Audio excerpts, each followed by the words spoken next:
Welcome, UCLA colleagues, to the 2021 AMG Leadership Conference. I'm Britanny Lewis-Porchia with UCLA's Early Academic Outreach Program and co-chair for the AMG Leadership Conference.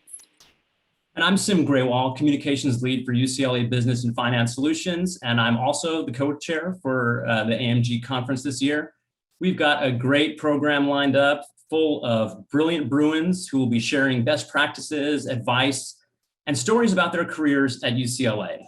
Now, but before we get started, I just kind of want to explain some basics. We have our chat and Q&A features active for our conference. Use the chat to share your thoughts with us, but if you have questions for one of our speakers, please submit it using the Q&A. And if there's time, the speaker will answer questions at the end of their session. We also have live transcript enabled in this webinar. If you'd like to turn it on or off, click on the live transcript button. And if you're on mobile, click on more, then meeting settings, and then under closed captioning, you can turn it on or off. And if at any time you need technical assistance, send us a message in the chat and we'll try to help you out. And finally, at the end of tomorrow's program, we're going to share a brief survey. And when you complete it, you'll be entered to win one of many prizes. We've got $25 gift cards and even a free UCLA extension course, Britanny. Nice. For those of you who don't know, the Administrative Management Group, also known as AMG, is open to all. Its mission is to provide professional growth and development opportunities while connecting staff all across campus. There are so many programs and initiatives that AMG provides for our campus. We've got ProShare, which is a 6-month networking and support program. We also host our annual Excellence Awards, otherwise known as the Excel Awards, which honors UCLA leaders and rising stars.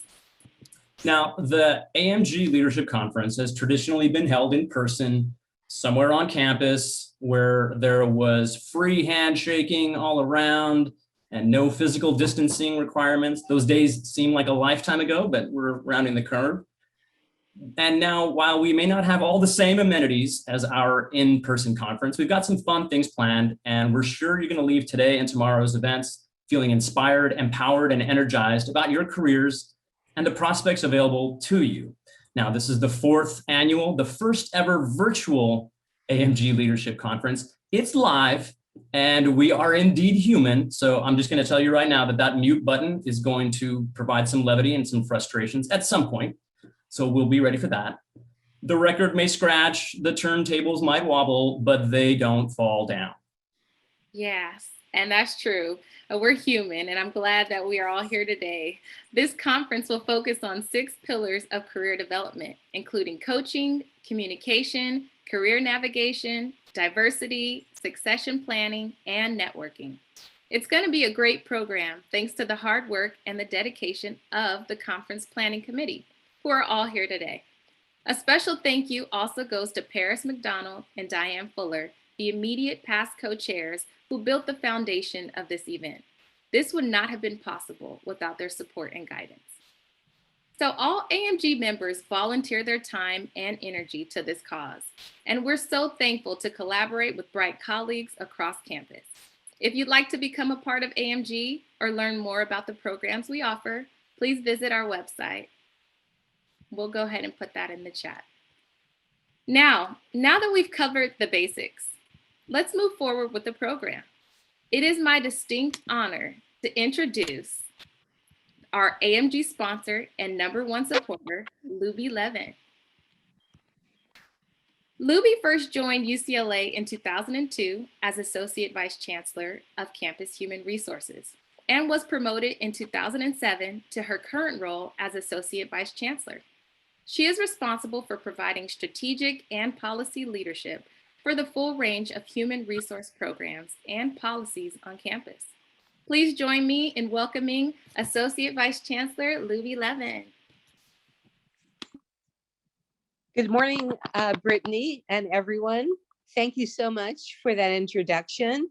I'm delighted to be here at this exciting conference on shaping the future of UCLA.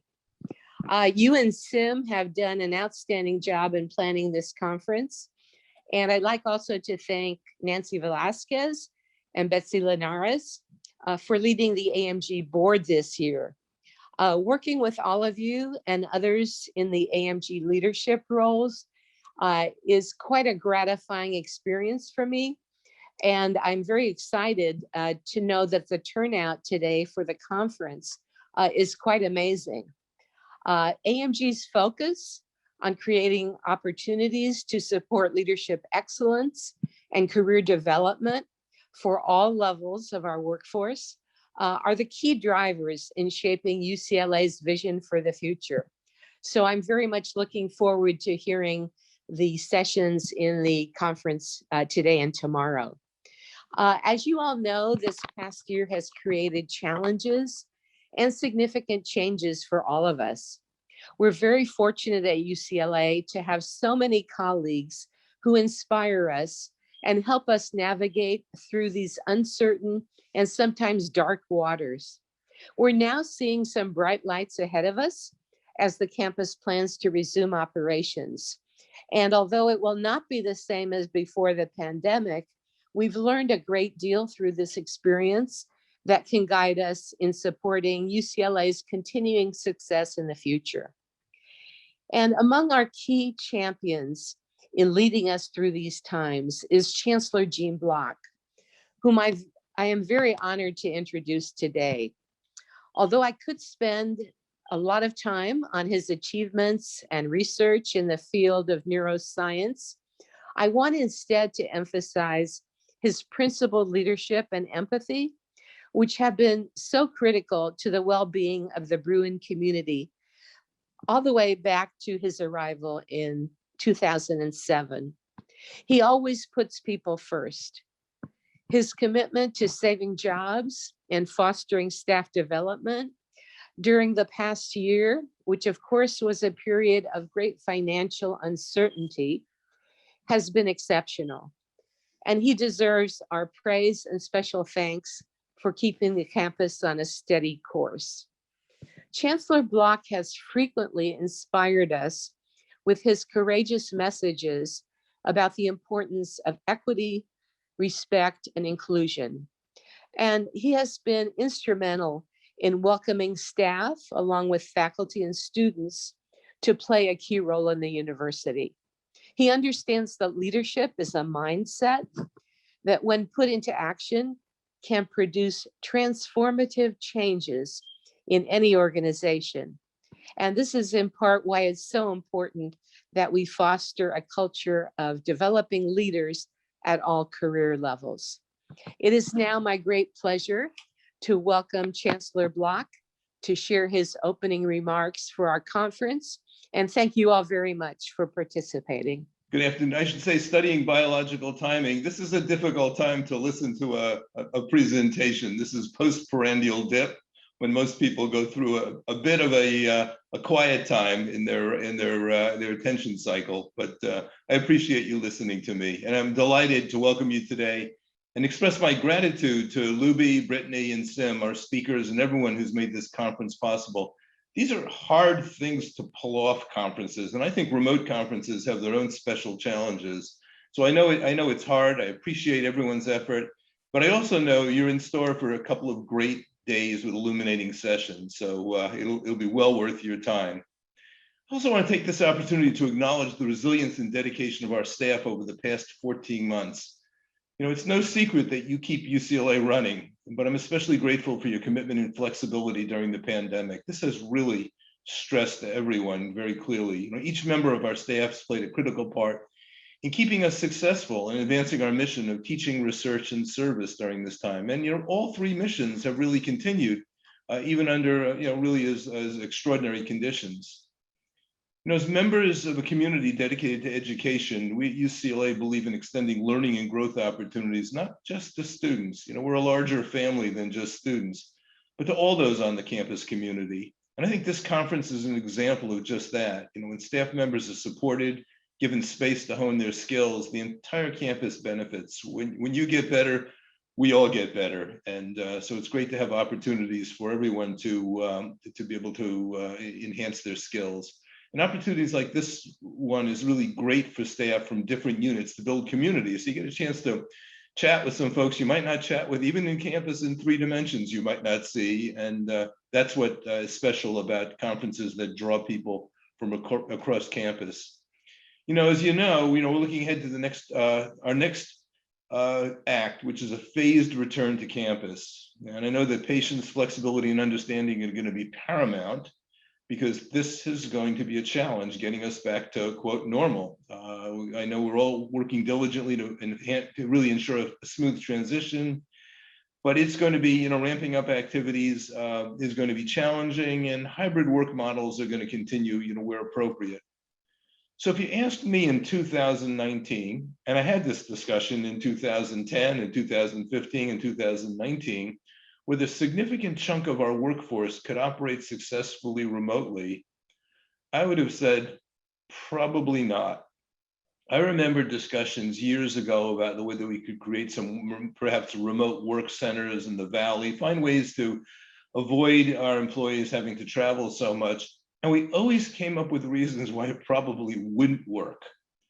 And clearly I was wrong, completely wrong. And I'm excited that how we've been able to evolve to where, working at UCLA is going to look different. We're going to be able to, I believe in the future, be more flexible with remote options. We can support a better work-life balance. We can rethink in many ways the nature of work at UCLA. And as an educational institution that prides itself on being a research leader, we should be best in class in this. We should really be able to figure out how to do this well, and really hopefully provide guidance to others on how to effectively integrate remote sort of and in-person work experiences. So, of course, I hope to see you all in person very soon. I love the hustle and bustle of campus. And I think for students, you really, the in-residence, the residential experience is absolutely critical to their education. It is very hard to reproduce all the things you get on campus. But I also think that's true for staff and certainly for faculty as well. The campus represents opportunities you can't get remotely. But that said, remote education, remote meetings are going to offer opportunities we've never thought were possible before. Many of our seminars now, instead of going out to 50 people in a room, go out to hundreds of people, sometimes throughout the country, listening to seminars by visiting scholars, by our faculty. There's a reach to digital methodology that is truly spectacular. And we've got to embrace it. We can't be frightened of it. And we've learned now, unfortunately, through a pandemic, that it can be so effective. So again, I want to thank you for all that you do. And I think now we might have a little fun segment for you now, I think. So thanks a lot. Thank you, Chancellor. And thanks for starting our conference out on the right foot. And yeah, like you said, if you got some time, would you mind playing a friendly game of this or that so we can get to know you a little better? This or that, certainly, maybe with a little commentary, but this or that. Please do, feel free. Okay, number one, UCLA Botanical Garden or Sculpture Garden? Botanical Garden. I'm in a biology environment, so Botanical Garden. Fair enough. Would you rather do laps up and down Jan steps or hop on a treadmill? I really like exercising privately, so I think I take the treadmill, and I use the treadmill a lot. And Jan steps I walk up once in a while, so I'll take the treadmill. Fair enough. Okay. Inverted fountain or Shapiro fountain? So the inverted fountain is really interesting in many ways, but Shapiro fountain is so well placed and so historic, and it just gives me goosebumps walking around those, looking at our beautiful buildings. I'd say Shapiro fountain. Curveball. Okay. Country life or city life? So I grew up in a small town in mid-state New York, and I thought it was wonderful. And since that time, I've always lived in or near a city. And I think cities have a huge amount to offer. And I think a place like LA, with all its diversity and great food and great music and great art, city life. All right. Speaking of great food, Westwood Treats, Diddy Reese or the late great Stan's Donuts? So there's a lot of guilt here. So Stan's Donuts, I was supposed to, for the last 13 years until it closed, I was supposed to visit. I had promised I would go visit the Stan's Donuts. I never made it. So I have to say, I never had a donut from Stan's Donuts, I don't think, but I'll choose Stan's Donuts. Unfortunately now, no longer available. Well said. Well, you give me any sweets and I'll take them. So Diddy Reese or Stan's Donuts will have to do. All right. Well, when we're not in a pandemic, would you rather watch Netflix or go out to a movie? I'd much rather go out to a movie.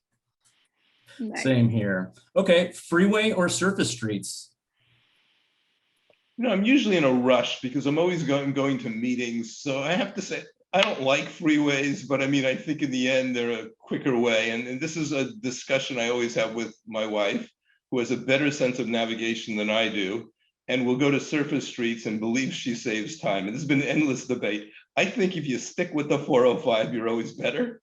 But I could be wrong. But I have a sense every time we get onto side streets, surface streets, we never get, for example, to the airport as quickly. But I'm sure our audience has very strong feelings about this and a lot of inside information on how to use surface streets. So true. So true. I'm familiar with them myself. Let's go with sports. Our sports fans out there, they want to know Lakers or Clippers. Answer carefully. We might have someone in the audience. Lakers are a sponsor. We're actually deeply involved with the Lakers. I have an obligation here. Lakers. Lakers all the way. Glad we know where you stand on that. Okay, cars. Restore a classic or buy a new one? Restore a classic. And I've done this a number of cars I've worked on in my life. And I just think some of the old beautiful cars, the XKE, the Jaguar, I think was probably the most beautiful car ever designed. And I much rather, work on an old Jaguar than have a new car. Fair enough. Well, and finally, we have our last question for you. And this has to do with the age that we're living in now regarding meetings, virtual or in person. So I think in-person meetings, there's a lot more to humans in 3 dimensions than 2 dimensions. And when you're having a meeting and you're getting in trouble, you can be kicked under the table. Very hard in Zoom to do that. And there's just a lot of nuance that you lose, I think, even in Zoom. It's better than audio, obviously. But I'd say I'd have to go with in-person meetings. But as I mentioned, we reach so many people through Zoom that we have to be respectful of the fact that Zoom meetings, and it makes it much easier not to be driving to Westwood for a lot of people.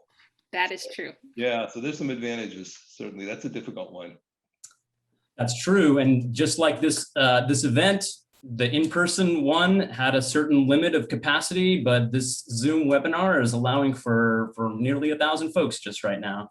So we just want to say thank you so much. We learned so much about you today, sir, and thanks for spending some time with us. And really, just thank you for your leadership during the past year and a half. And since you came here in 2007, no matter what gets thrown at us, UCLA is really fortunate to have you in the pilot seat. And I think I can speak for the university when I say that I'm really looking forward to seeing you in real life, maybe at the next UCLA all-staff picnic. Absolutely. And thank you for all that you do, all of you. Appreciate it. Thank you, sir. All right, we're going to go ahead and we're going to get started with our opening keynote address and our first session. It's my pleasure to introduce Dr. Anne de la Cruz.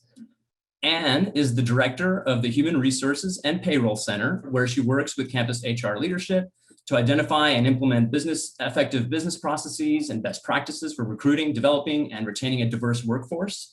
She also serves as the chair of the UCLA Administration Equity Council for 2021 and 22. She's here to talk to us today about career coaching. Please join us in welcoming Dr. Anne de la Cruz. Hi, Anne. Hi, Sim. Thanks so much for the wonderful introduction, and good afternoon, everyone. I'd like to take this opportunity to thank the AMG Leadership Conference Committee for putting together an amazing event. Would love to thank Sim and Brittany for inviting me today, as well as thanking our campus leadership, including Chancellor Block and Associate Vice Chancellor Levin, for bringing our UCLA community together through this conference. It's truly an honor to be with you this afternoon, and I'm very excited to connect with you today in the spirit of networking and learning from one another. The diversity on our campus lends itself to the rich thought leadership and innovation that UCLA is known for. And I cannot wait to hear about the connections, collaborations, and partnerships that will emerge from this year's event. So please take your seat and fasten your seatbelt. Get ready for a journey of professional development and connections over the next few days. Take a few moments to locate all the note-taking tools and resources you need to get the most out of the conference sessions. If you're traveling with someone who requires assistance, Secure your mask on first and then assist the other person. This is your opportunity to focus on you while building relationships with others with a shared intention for professional growth. So how many of you have ever walked onto a plane looking for an available seat and wondered, who will sit next to me? When I served as Assistant Dean of Diversity, Inclusion, and Graduate Admissions a few years ago with the Graduate Division, I boarded an evening Southwest flight from San Jose to LAX after giving a few talks on the nuts and bolts of applying to graduate school. I took a window seat, thinking I could sneak in a quick nap before landing, followed by a late dinner with my family, when a young man got to my aisle, pointed to the seat next to me, and asked, "Ma'am, is this seat taken?" I smiled, nodded, and replied that the seat was available. And I thought to myself, "Ma'am?" He took the seat and pulled out a book entitled Graduate Admissions Essays, Write Your Way to the Graduate School of Your Choice. Talk about coincidence. I couldn't help but notice the book written by a longtime colleague of mine, Don Asher, who is active in the graduate admissions and career development space. So I asked if he was thinking about graduate school. He introduced himself as William, an undergraduate student at San Jose State, who was flying to Southern California to visit several medical schools as a prospective student. He shared that he was a biology major who did molecular and cell development research, was interested in health disparities among underserved communities, and was the first in his family to graduate from college. It was amazing to hear his story, and in the short amount of time that we talked to one another, he expressed that he wasn't sure if graduate school was for him. I asked if he wanted some graduate admissions tips, and he excitedly said yes. So I pulled out a hard copy of my slides and started going through my material with him. I remember ending the conversation saying, "The greatest gift you could provide the admissions committee is to tell your story authentically and to demonstrate your passion. There are lots of great schools and programs, but ultimately you get to select the best program where you'll be supported to thrive and to succeed." As we landed, I gave him my business card and encouraged him to stay in touch.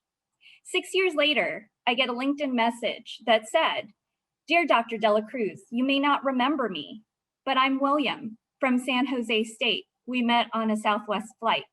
I wanted to thank you for our conversation. I just graduated from medical school. Thank you." Talk about feeling a sense of joy and fulfillment from the work you do. The story shows how our words and actions matter, and we may not know what the impact we have will be on others. It's amazing how being present can truly make a difference. Our journey begins with a shared intention of embracing our interests and passions. By knowing ourselves, we create and tell our stories effectively while listening to others. Every day, I bring to work my identities, and oftentimes, the various hats I wear intersect. I'm a higher education professional and a learner teacher of cultures through dance. I'm a social scientist by training and discipline, so I'm very interested in people. I identify as a cis female Filipinx caretaker. I'm a daughter, wife, friend, colleague, and the list goes on. Regardless of all the change that happens around me all the time, I'm still all these identities and try to juggle them as best I can. Unexpected things happen, and I try to go with the flow. However, that doesn't mean that I don't have days where I don't wonder how everything is going to get done, but it all works out the way it's supposed to. With the intersectionalities of all my identities, I apply the various pillars that this conference focuses on to navigate the challenging landscape in our world and in higher education. This is not only coaching, but it also involves career navigation, diversity, networking, communications, and succession planning. The juggling part sounds familiar, right? Knowing ourselves and being comfortable with who we are is the first step in our development, both strengths and areas for development. We bring our backgrounds, perspectives, values, ideologies, and various identities to UCLA. So how do we create a path for personal and professional development? I know, there's a lot of stuff happening on this slide. UCLA is known for being a hub of research and development. The key takeaway from this image is that learning happens via different experiences, and sometimes we need to take risks and stretch ourselves. I like to think of UCLA as my R&D laboratory for career and personal growth.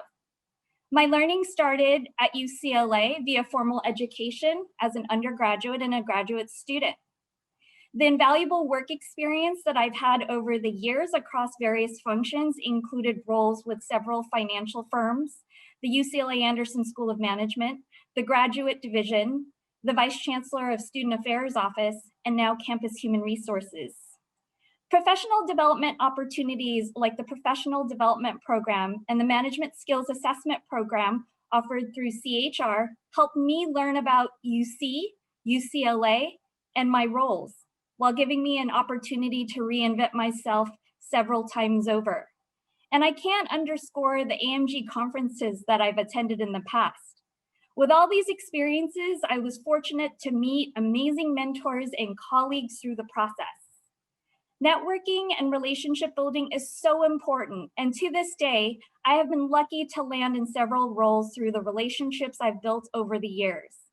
I'm fortunate to partner on some amazing efforts with like-minded colleagues across UCLA who share a passion for service and continuous improvement, and the networking has been instrumental in my career journey. You do not need to leave UCLA to grow professionally, as there are various opportunities to try and to learn new things. You have to find the right opportunities, whether they're positions, volunteer efforts, classes, events, and/or affinity groups. The options are limitless. So at this time, I'd like to ask our conference leadership to initiate a first poll, and that way we could get a sense of the breadth of experience in our virtual space. So the question for this poll is, how long have you worked at UCLA? So we'll give it a moment and have the attendees enter their answers so we can take a look at who is in the room. And so it looks like our committee is sharing our poll results, and it looks like we have a pretty nice distribution of years of experience at UCLA. And this is really important to know because we really want to use opportunities like this to encourage you to meet with individuals who have different levels of experiences and backgrounds. So please seek out colleagues during this event to connect with and learn from. So thank you so much for engaging in the poll, and we'll go back to our slides. So how do you reinvent yourself amidst change? Just like any successful company, you need to do a strategic plan to create a path for success. Imagine that you are the president and CEO of U Incorporated.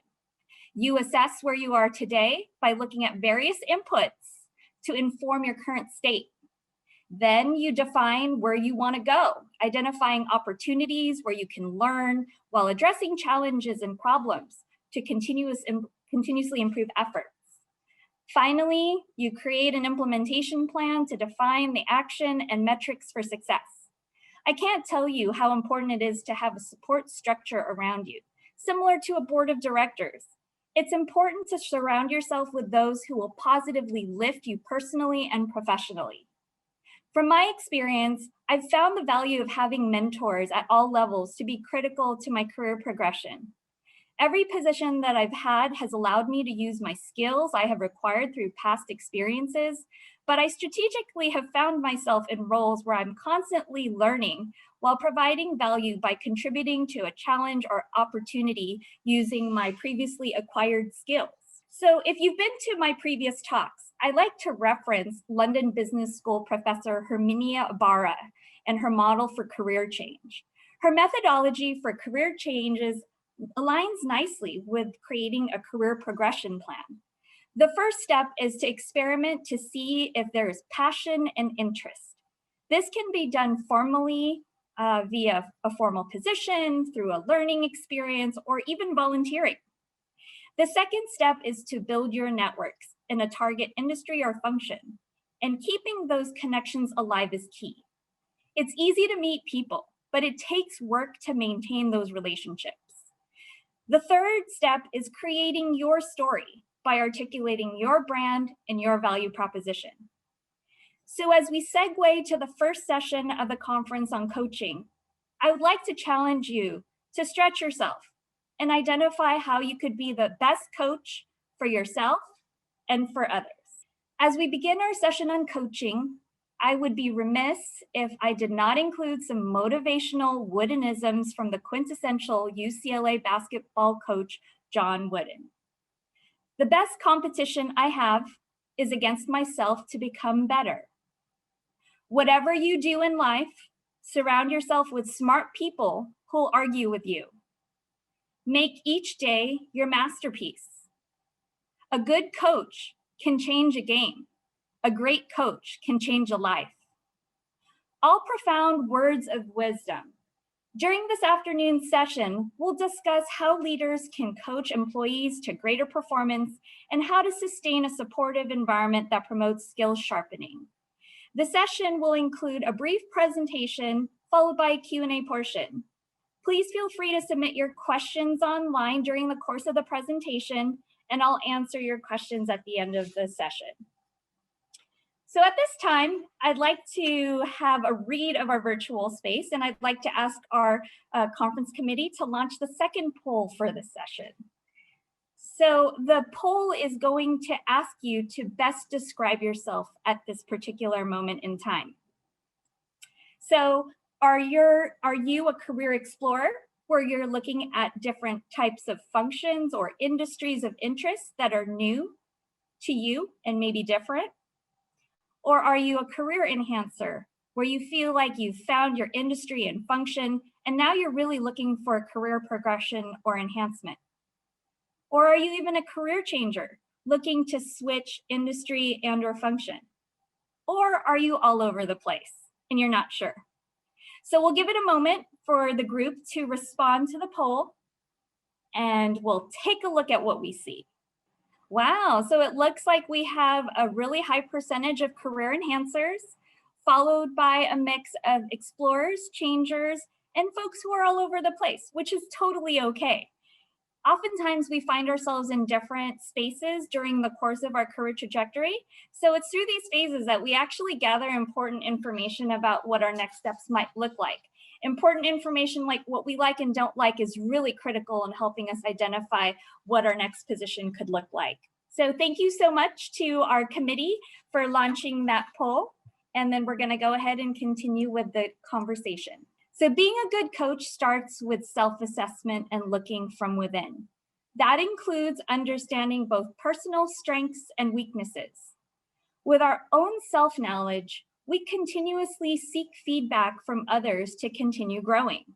When I was a career coach at UCLA Anderson, executive coach extraordinaire Dr. Marshall Goldsmith spoke with our MBA students and made one statement, and it was so simple, and it was, feedback is a gift. That includes being able to look at both the good and the bad with a growth mindset. Professor Carol Dweck conducted research where growth mindset creates a passion for learning, even when things aren't going so well. The basic premise is that you can cultivate qualities through effort. Once areas of development have been identified, it is really important to define metrics for success. This includes looking at results and impact to see if progress is being made during the professional development process. Finally, being able to communicate our strengths and areas of expertise to help other positions us to identify how we contribute to a coaching role. In discussions about emotional intelligence, Daniel Goleman talks about varied sets of skills and characteristics that drive leadership performance. If we have skills that we're willing to share, how will others know about them if we can't describe what's possible? A few years ago, I had an opportunity to meet Yale President Peter Salovey at a diversity conference he hosted. President Salovey conducted extensive work on emotional intelligence, and he talked about the ability-based model where emotions are useful sources of information that help make sense of and help us to navigate the social environment. This involves perceiving, using, understanding, and managing emotions to maximize performance. Emotions of all sorts helps us make sense of these different situations. And it is part of being human and plays a key role in our actions and decision-making process. Coaching skills are focused on helping individuals and teams improve their performances. So coaches need to remember that there is always an opportunity for self-continuous improvement. So what's the process for skill sharpening? Sometimes our team members and our colleagues come to us for advice on how to approach this process. The first step is to identify a skill to focus on improving. A best practice for professional development is to identify a few skills that would be relevant to, say, a position or a volunteer opportunity with a desire for the skill to be used and or applied. As individual contributors and managers, our team members might have a laundry list of skills that they want to work on. So a question to help them narrow down that list might be, why this skill and why now? The second step involves identifying the best methods for learning. Everyone has different learning styles and applies multiple intelligences. So the combination of understanding the skill and seeing how you can identify application and metrics will be informative. The final step in skill sharpening is determining application. Some questions that might help include the importance of application in real-life settings and how frequently the skill might be used. Ultimately, Professor Angela Duckworth has conducted some research on grit, and she talks about where talent counts once, effort counts twice. When you apply a talent, you get skill. Where you apply effort to a skill, you get achievement. This includes devoting effort and practice to getting better, but sometimes this is longitudinal and over time. Through the process of coaching, we help others identify their strengths, their values, their passion, and how they might be able to meet some kind of a need in the market. The intersection is really where that value proposition emerges. The concept becomes super critical when we work with team members on deliverables such as goal setting and performance management. The value proposition provides a framework for an elevator pitch or positioning statement. Although we are always taught to be humble, there is a need for the ability to articulate what drives us and motivates us, along with the goals and the accomplishments we have. This is done by providing concrete examples and metrics, and we coach our team members to describe the work they do and to assess the impact it has on others. These items can be translated to deliverables like resumes or cover letters for future roles and positions. I cannot emphasize the importance of mentorship in facilitating a coaching relationship. Before I go into detail about mentoring, I have some data to share about the value of mentoring. According to a Forbes article by Christine Comaford, 76% of people think mentors are important, but only 37% have one. So what does that mean from an organizational perspective? In the same article, the writer notes that individuals who participated in a mentoring program are 20% more likely to get a raise than others who did not participate. Now, there are no guarantees about this, but there is data supporting the return on investment for mentoring efforts, and that mentoring impact is positive. So what does mentoring look like? Cooper and Wheeler's 5-phase mentoring relationship helps to define the key components of a two-way exchange between the mentor and the mentee. Phase 1 entails a definition of the purpose or the why to becoming either the mentor and mentee. Without this definition, it is really difficult to remain clear and committed to the role. Phase 2 includes ways to initiate and jumpstart that engagement. We don't typically go around the room asking people, will you be my mentor? Rather, a skill focus is selected as previously discussed, and potential mentors are identified. Then there's research that's done and assessment to determine who would be the best fit for you. Phase 3 involves creating a mentoring action plan. This is like a memorandum of understanding outlining the goals and terms of engagement.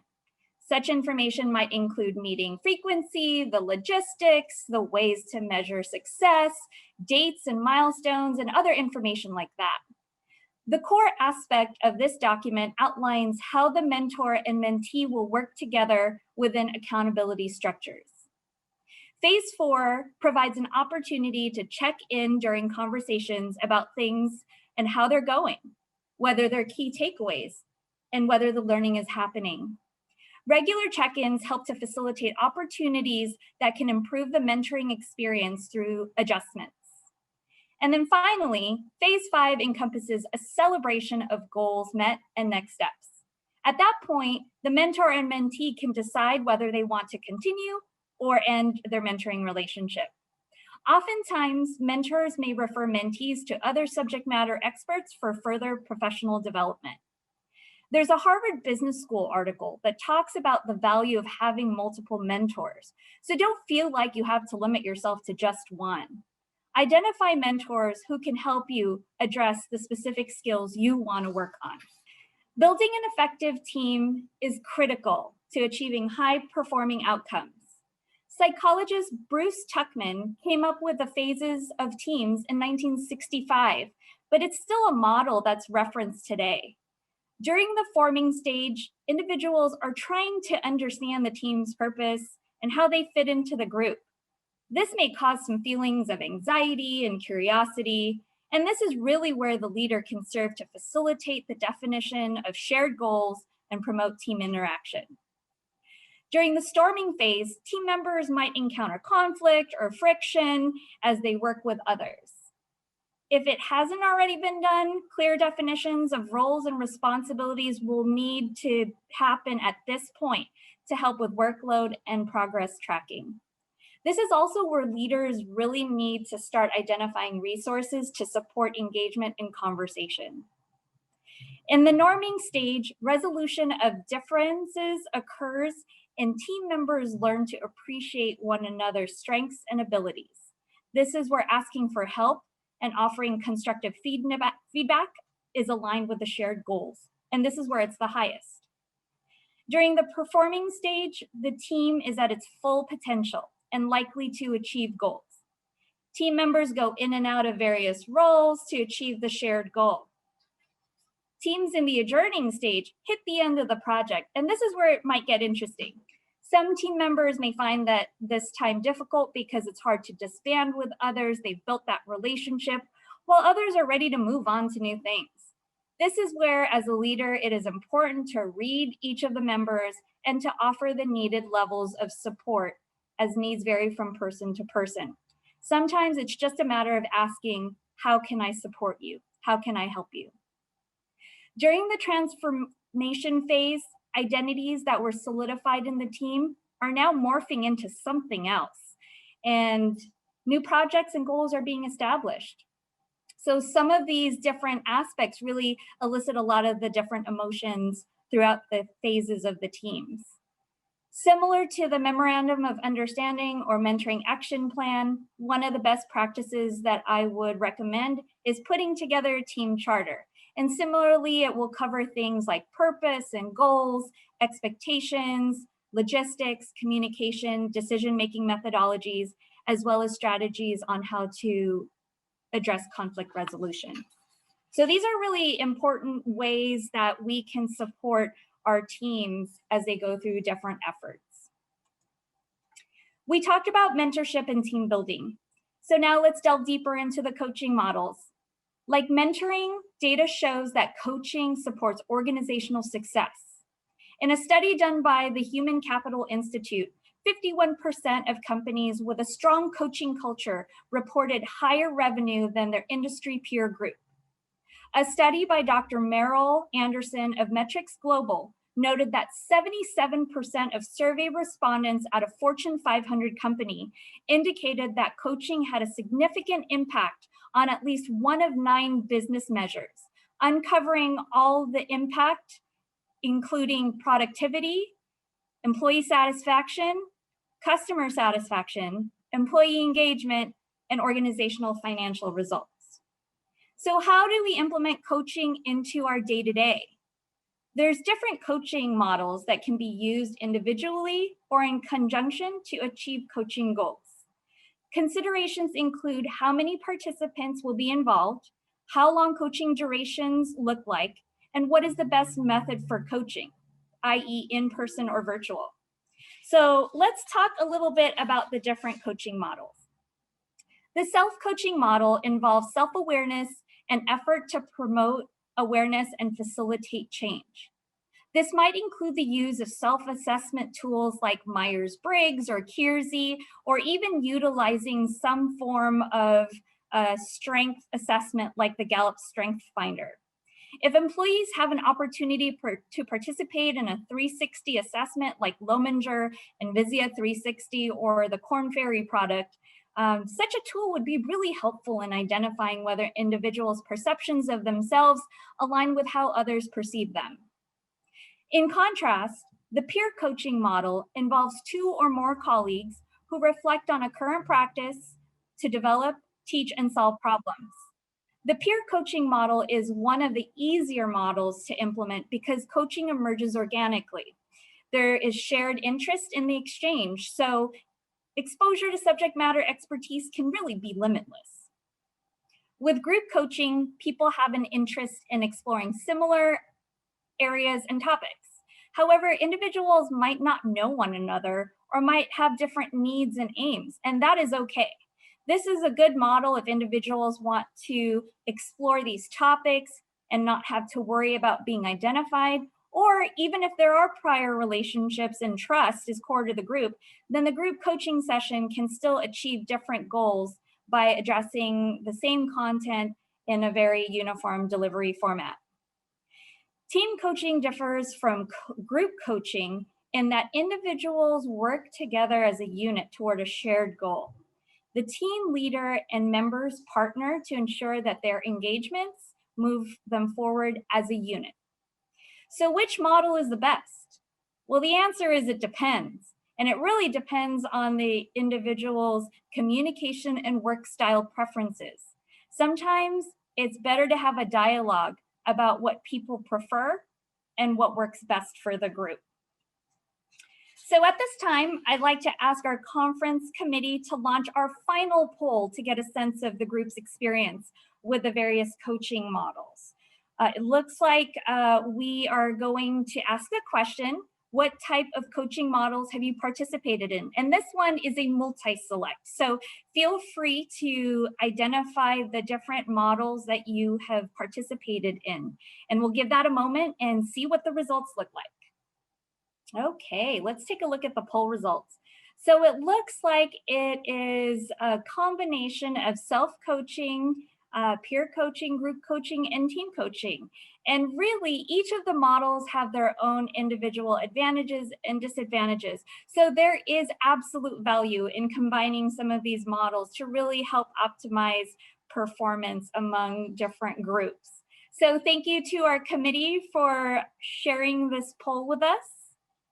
And we will continue on with closing out our presentation. So finally, how do you foster a coaching and mentoring practice? It's important to create a safe space, and it's important to build that trust and open dialogue. Sometimes making a statement at the beginning of the session helps to ease concern and anxiety. So it might be important just to even articulate that you're creating a safe space. A clearly defined intention or goal at the beginning of the coaching session really can set the tone for the discussion. Asking the coachee what is the goal or what do they want to accomplish or achieve in the session really does help facilitate the conversation. As a coach, listening and staying in the moment is really important. Although there may be a tendency to pre-think an answer or to jump in impulsively into the conversation to provide a response, The coach really needs to listen and to let the coachee lead the conversation. When the opportunity presents itself, the coach can ask powerful questions to help the coachee delve deeper into a particular topic of interest.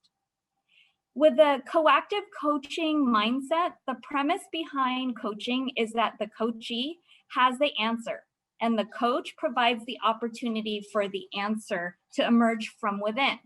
This is done via active listening and powerful questions. And finally, good coaching happens in the moment.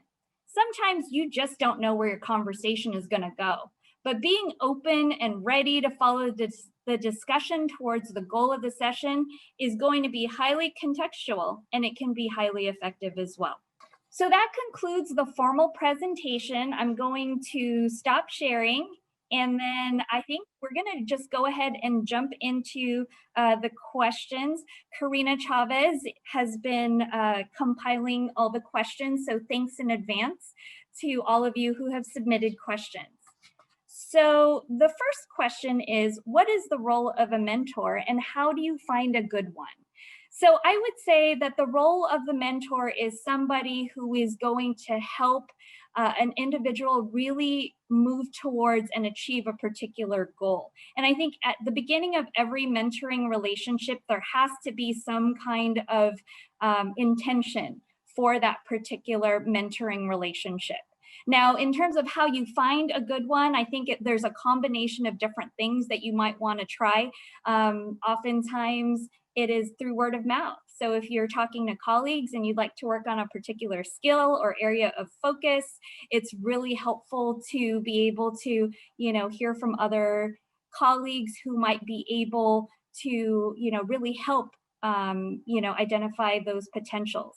And then in terms of the list, once you have the list, it'll be helpful to do some research. So you might want to look them up online and then also see if it might be worthwhile to have a discussion with them. Maybe ask them if they would be willing to have a 10 to 15-minute informational interview. So I think that would be something that would be super helpful. So I think at the end of the day, in terms of finding the right person, it's also somebody that you get along with and you click with. If you have somebody who has been identified as the subject matter expert, but then maybe you have that 10, 15-minute informational session and it just doesn't click, then it's okay. You can thank them and you can move on.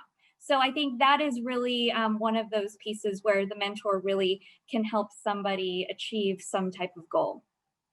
So another question that we got is it possible to get a list of the books that were referenced? And absolutely, I will be happy to put together a list of books and share with the AMG conference committee so that they can share that with everybody. What is the actual cause in the jump in wages from having the mentor? So this is definitely something that has likely multiple factors that come into play. But similarly to the pipeline going into graduate programs or leadership pipelines that might not be as diverse, there's a large component of information availability and accessibility that really comes into play. And this is where the mentoring relationship really provides a supplement that you can't really get from formal education or work experience. So, I think that having that particular relationship does help to define some additional ways to look at the career journey. And then also, it doesn't hurt to have a really strong network.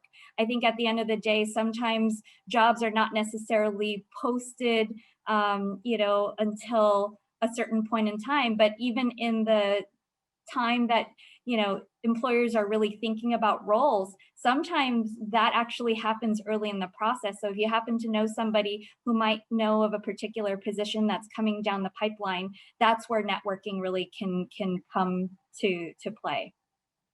So another question that we have is, how do you find or define a good mentor for you? So I think this is very subjective, and this is why it's really helpful to have particular goals and insights in terms of what you want to achieve. And so you can measure that. But I would say a good mentor is somebody who is willing to be honest with you, to provide you some feedback, give you good advice, point you to different resources, introduce you to other people, introduce you to experiences that maybe you would not otherwise have. I think that's what would constitute a really great mentor. Another question that we have is, how do you, let's see, during the presentation, it was mentioned that the Human Capital Institute said 51% of companies with strong coaching cultures reported higher revenue and than their industry peer group. Where does UCLA fall amongst the 51%? So the answer is that UCLA was not part of that particular study itself, but I think it would be interesting to get a pulse from your teams. At the end of the day, some of these aspects are very applicable to our workplace as well. So, this is where as leaders, we really want to be able to have a sense of where our team members really fall in this particular aspect. And oftentimes as we move towards a model of really trying to capture a lot of the metrics, we're looking at this not just through revenue per se, but we're looking at it through customer satisfaction. We're also looking at continuous improvement efficiencies that result from it. So I think this is a really great opportunity for leaders to sit down with team members and really look at what are the metrics that would make sense for the business model, and then to really see what that impact might look like if there is, say, a peer or other type of mentoring or coaching model that you're going to implement in your team. Can you speak about the difference between a mentor and a sponsor? How can these two be similar? And then how do you navigate the academic organization as a staff to grow and achieve? So the mentor and the sponsor may or may not be the same person, right? So, you could have somebody who is a mentor that helps you get closer to refining a skill set.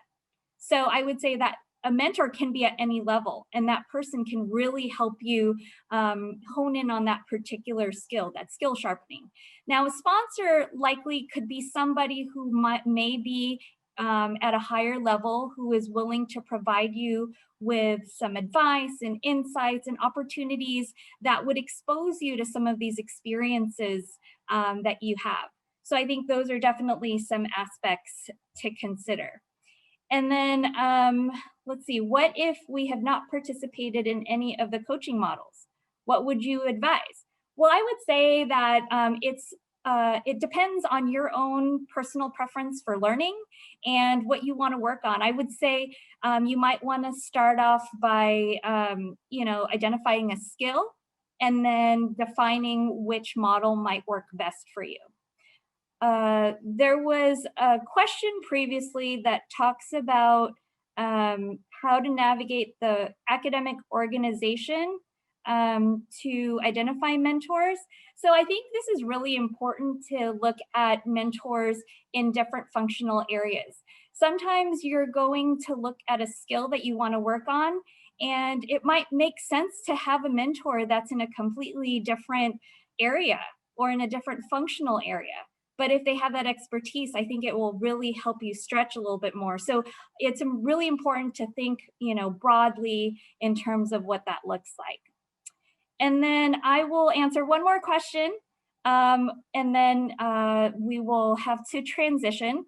So would you please elaborate on what you mean by powerful questions? So when I talk about powerful questions, this is the combination of listening skills and then being able to ask good follow-up questions. So if you're in a coaching session, one of the key things to do is really to be able to identify what is that particular direction that your coachee wants to go to.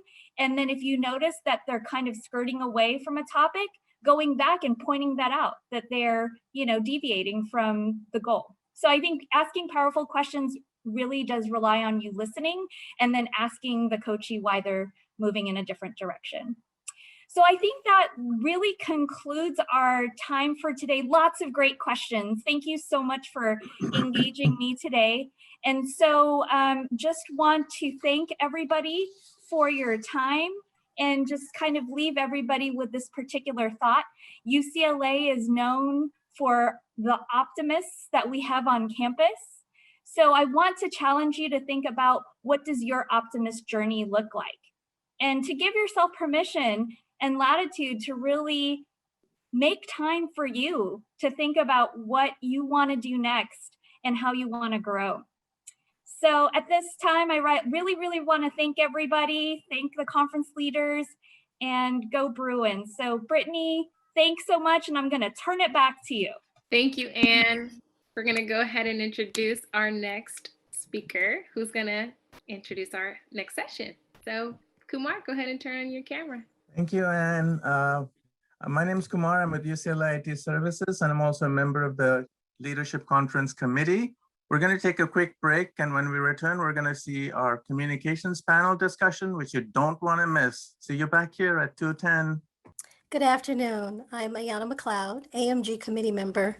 It is my pleasure to introduce our next session. Our moderator is Judy Fortin, the Executive Director of Communications for UCLA Health and the David Geffen School of Medicine.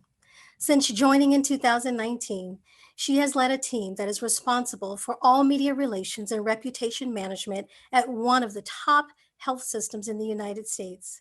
Prior to UCLA, Judy served as a Senior Director of Communications, the National Director of Media Relations for the American Cancer Society, and spent 19 years as an anchor and correspondent at CNN and CNN Headline News in Atlanta.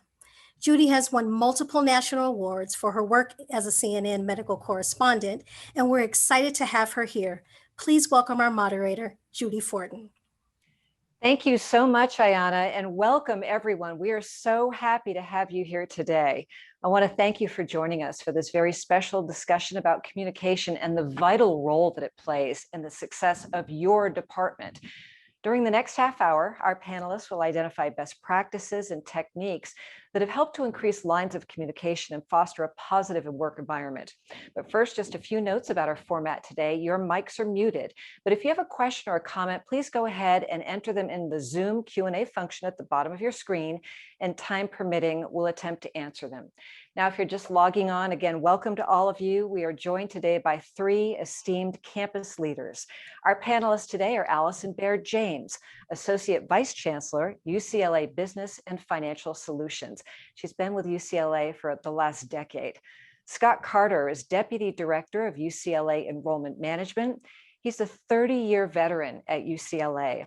And Mitz Yamahata is IT Director of Client Services, UCLA Luskin School of Public Affairs, and he's been with UCLA for the last 20 years. So welcome to all of you. Between the three of you, you have amazing institutional knowledge. For all of us who work in communications or touch communications in any way, this has been a tough year that's required critical thinking, creative thinking about ways to get our messages out to our various audiences. So I'd like to start by asking each of you to discuss how you improved communications among your teams. And Allison, I'll start with you first, please. Okay, thank you so much. Really during the pandemic, it created such a different need for how you had to connect with your staff and your employees. And, really trying to come to grapple with that on how you were going to do that was difficult in the beginning, because all of a sudden you couldn't walk down the hallway and just talk to people and just be there. And so we really needed to come up with a way to make sure we were connecting. And so how we did that at Business and Finance Solutions was developing what we called Coffee with Allison. And it was really where on every other Friday, we could gather all of our group and share some experiences. So this shows you a list. We've got about 350 people in my organization, so it was quite the chore. And we had the talented Sim Grewall was helping us with that. So this shows a picture of my staff as we're on one of our coffees. And what you can't see is the chat. They would just spend so much time with that. But this was a way for us. We celebrated major milestones of our staff when they would allow us to have pictures.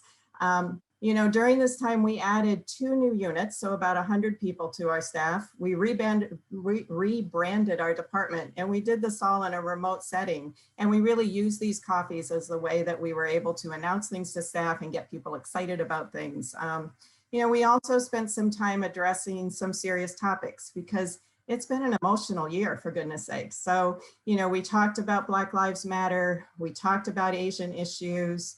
We talked about the emotion around the election. It wasn't so much about what you believed about any one of these. It was about how we could bring together and celebrate our uniqueness, but also celebrate just what we were combined there to do, and how we could create unity with us. So it was a really great way for us to do that. We also had fun. So we'd had various different members with very talented and had a really good time. So it was great. It was a way for us to unify ourselves through common experiences while celebrating our differences that really broadened our way of thinking.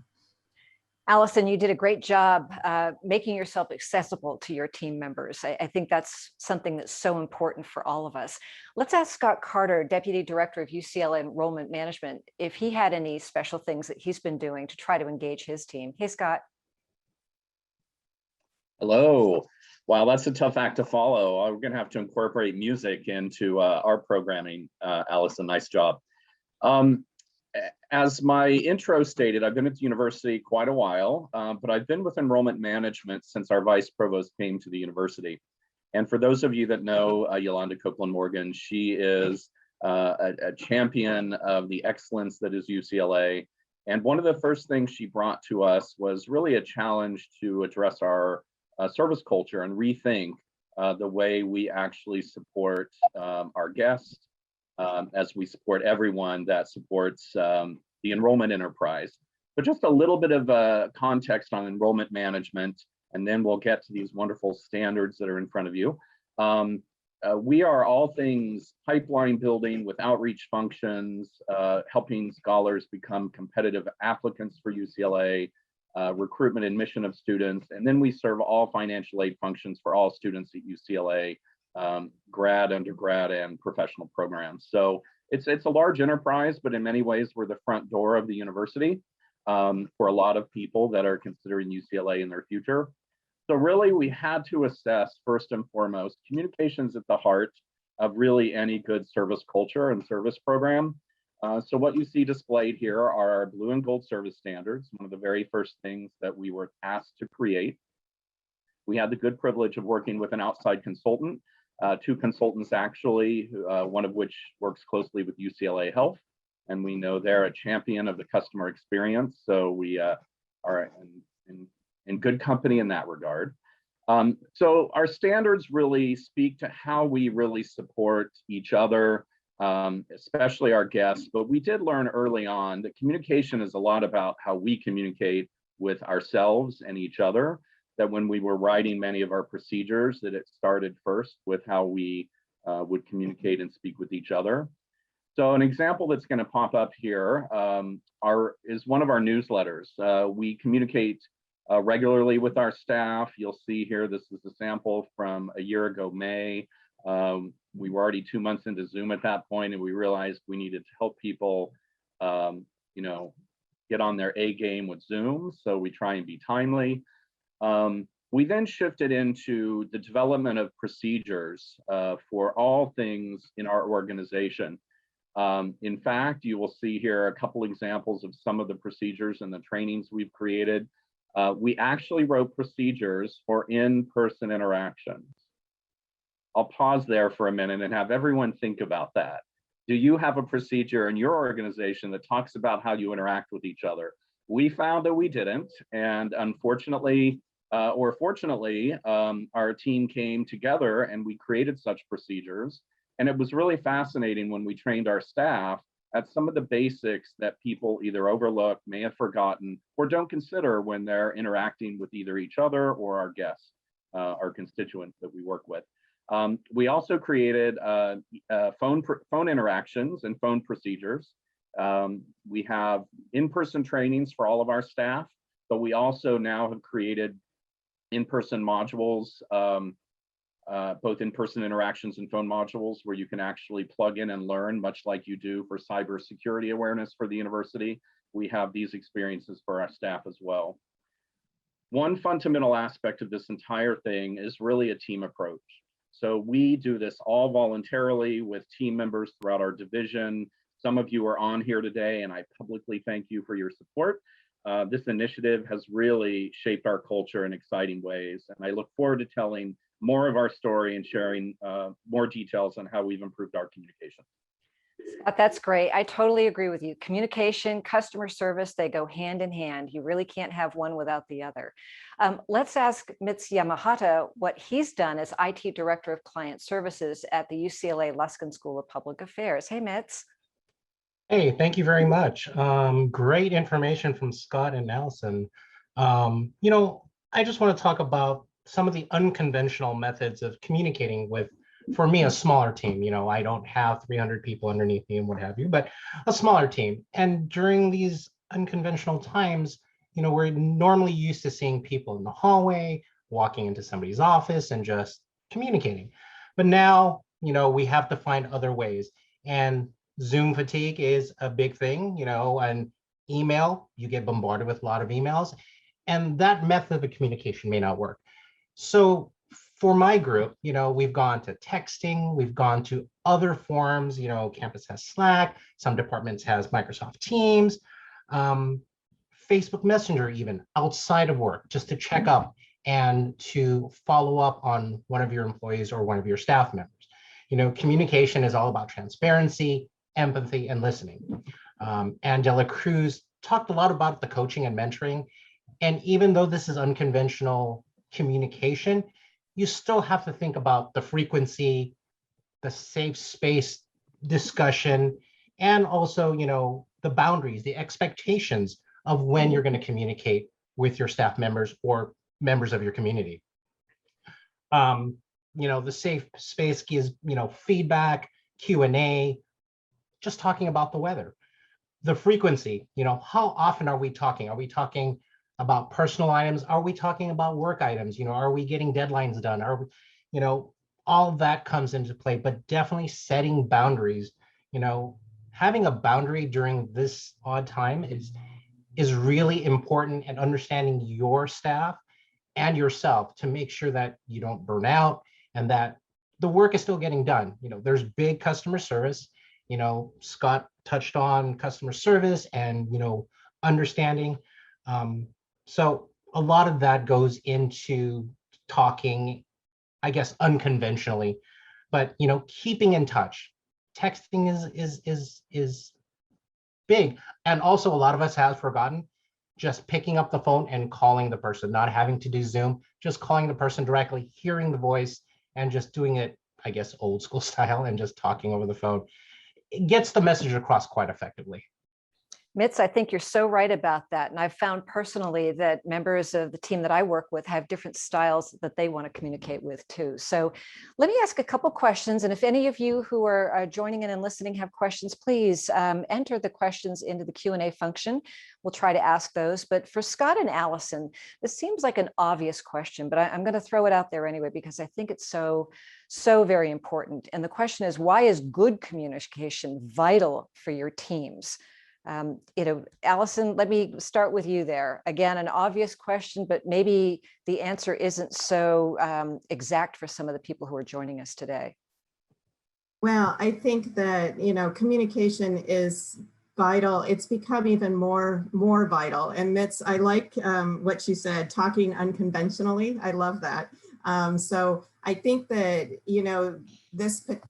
particularly in this time frame, we've had a chance to really be able to communicate in a different way with our staff and at a different level, because all of us have felt stress, all of us have felt burnout.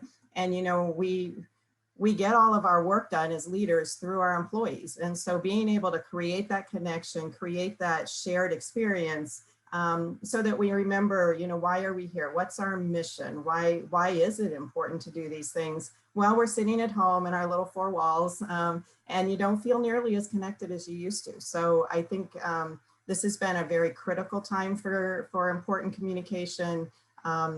and really trying to reach out and connect with your staff, whether you've got a lot of people or even a small team. It's just been critical. I agree. Scott, you've been communicating for 30 years at UCLA. I bet the last 14, 15 months have been very unique for you. Tell us why you think communication and the right type of communication is so critical for you and your team. Absolutely. Indeed, it has been a challenging several months in the wake of the entire career that I've led at UCLA. But honestly, for me, it's so basic. It's like communication is everything. It is, you know, it's the root of problems in organizations. It can be the root of inconsistency.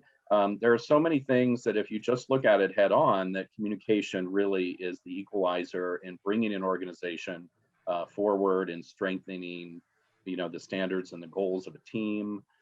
You know, we found when we started creating what we thought was going to be an initiative for the public, that the first thing we had to do was start with ourselves. That if we're not really communicating effectively with each other, and if we're not considering the nuances and the differences and the uniqueness that we all bring to the table, that we're missing something. And so I think we have become stronger. We're not perfect. We still have more work to do, but this is exciting stuff that we're actually seeing people, you know, be trained for the first time ever in email communications. Whoever taught you how to email was, you know, there's some baseline consistency and standards that can go a long way in representing yourself in the organization. So to me, communication is everything and the basis for good leadership. I think that's great. Scott, you've got a question already that's in our Q&A. Someone's asking, during your in-person training, what kept popping up that we take for granted? For example, this person says, every time I talk to someone, I look at the ground. So what were some of the things that kept popping up? You know, we started with the most basic training ever, talking to each other. Like, who even trains on that? And our facilitators and consultants that worked with us led an activity where you passed one another and didn't even acknowledge the person in your passing. And then we ramped it up. And the next time, just give them a head nod or acknowledge they're a human in your presence. The third go around was greet them like you've met them in the past and you vaguely know who they are. And the third round was greet the person like they're your best friend. And to move from literally no eye contact or little interaction to one where there was almost a feeling of love was transformative even in that moment for the people that had that experience, that if you allow yourself to actually communicate with your body and your eyes and your mouth, it makes a world of a difference. And, you know, it takes practice. You know, not everyone is an astute and a skilled communicator. You know, it takes practice. But if we didn't introduce it and then didn't practice with each other, and that's just one of the training elements, we really work for non-conventional training formats to really engage our staff. They always rated our trainings very high, so I'm putting trust in what their feedback was. So that's a quick answer I can give. Imagine how different our communication skills will be as we get back into the office, you know, in the latter part of this year. Mitz, here's a question for you and anyone else who wants to answer this. How do you recommend dealing with lapses in communication in the remote environment? So we're all working from our kitchen tables or your couch or wherever you are today. But yeah, I mean, we lose a lot. And I think, Allison, you mentioned this, that, you know, ability to get up out of your desk and go talk to someone at their desk or cubicle. I read that as dealing with lapses in communication in the remote environment, as in you're losing out talking with others. So really building the camaraderie, making a virtual water cooler environment where they can talk, be open, you know, and also at the same time, very similar to when you're at work, but now that we're remote, you know, we're respecting the boundaries, when to stop, when to start, you know, understand that, you know, the equipment that you have at home and the items that you have for effective communication are available to you. You know, I kind of took that question kind of in both ways, as one, lapses in communication from perhaps a staff member, you know, follow up on them, check in on them.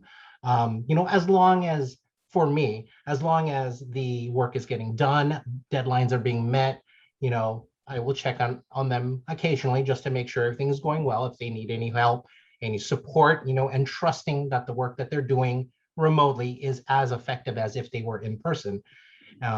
So. Excellent. Allison, what are some ways that you communicate to a large staff? You've got a lot of people to reach. How do you do that effectively?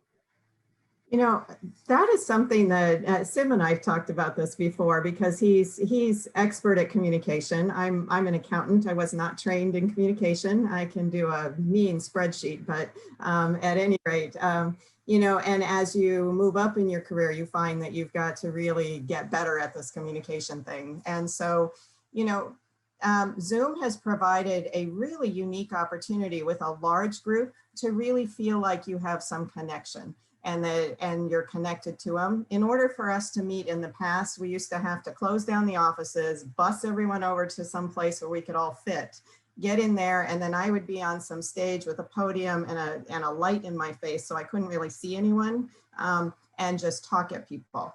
And this feels much more personal, because we don't talk at people anymore. We're talking with each other. So so I think that's been key.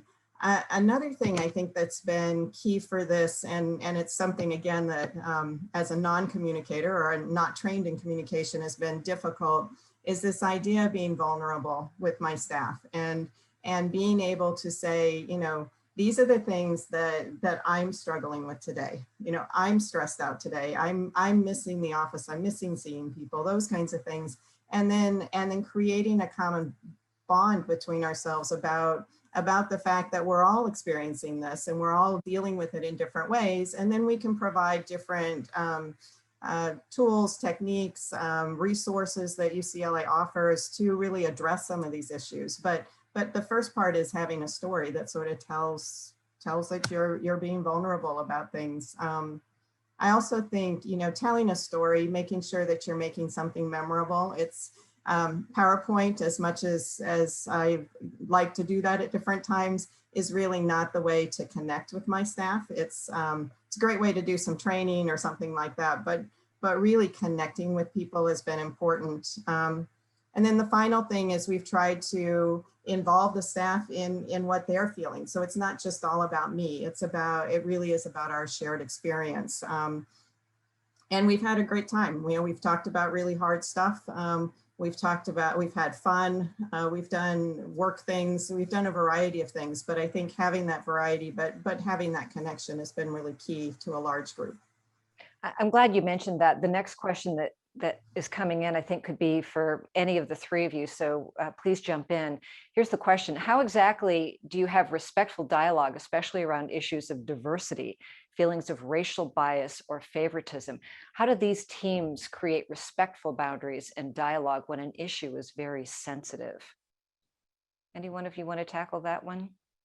I mean, I'd be happy to talk. What we've done is we have talked about issues from the perspective of the emotions. So particularly in the election, that's probably the best one, because there was polar people, you know, so a large group, you're going to have people on all sides. And this election, people were very emotional about their side. Didn't matter which one it was. We were emotional about them and about the outcome. And someone was going to win and someone was going to lose. And that was just the way it was going to be. So I think that we talked about the emotion around that and how to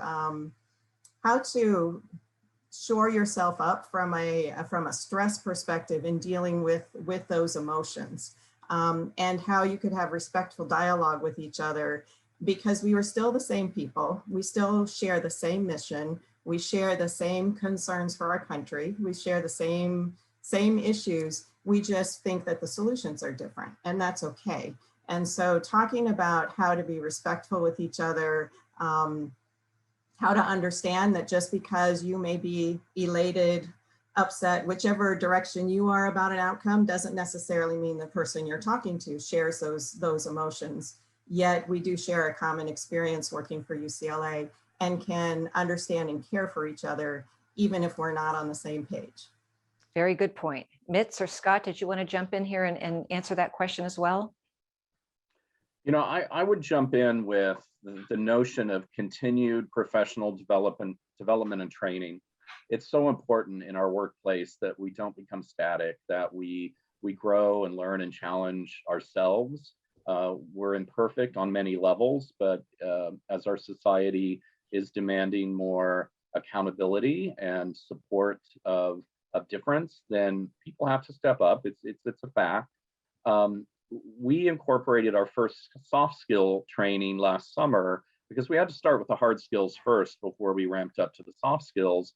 And we did an empathy training with our staff, which was exceptional. This was our first training that was not required, and we still had over 2/3 of our organization participate.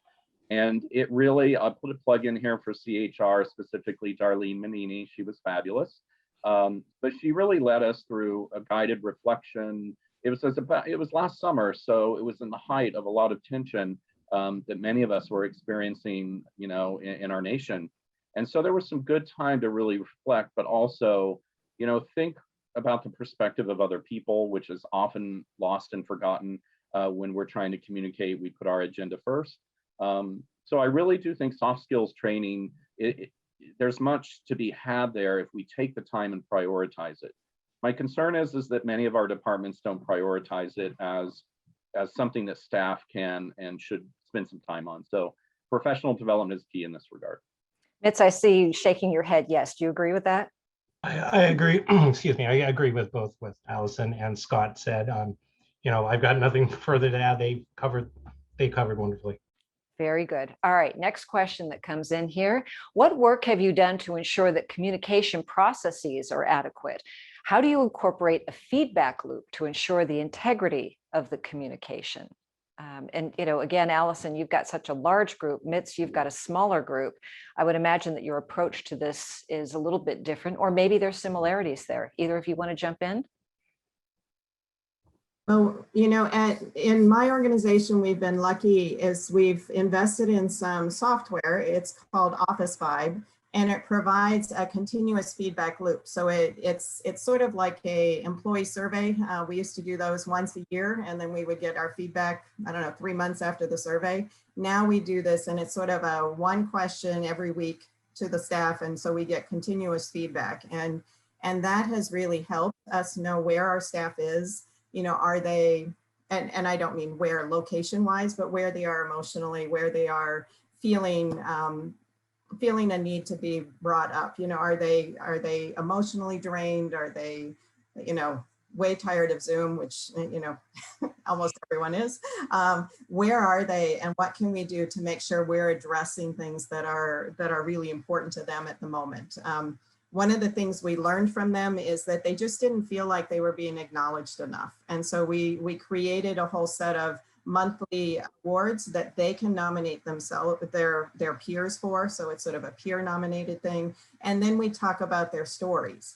And as we've changed our names to Business and Finance Solutions, we've incorporated those stories, particularly around solutions, into the things that we are, talking about and rewarding and noticing, so that they're inspiring us and getting us to start to think about how we want to change our culture and what we want to be for the campus. So that's one thing that we learned from the feedback loops that were really helpful.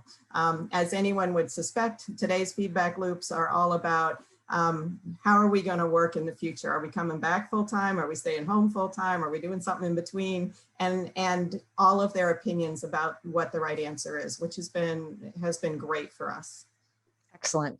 Mitz, how do you avoid over communicating, especially via email? Over communicating via email can be quite an easy thing. You want to write everything. You want to put all the information in there. But really, for me, it's just setting the expectations, setting the mindfulness to know that somebody who may read this, and I always kind of keep this in mind, and I make the mistake myself too from time to time, is make the email as if they were going to read it on a cell phone. Keep it short, concise, and the most important information be at the top of the email.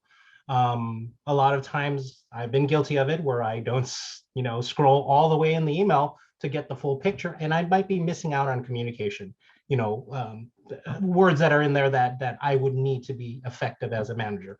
But yeah, it's just pretty much get to the point, get the information that's in there, and really just, think of it as you know, we're all looking at emails every day. We're all looking at way too much information.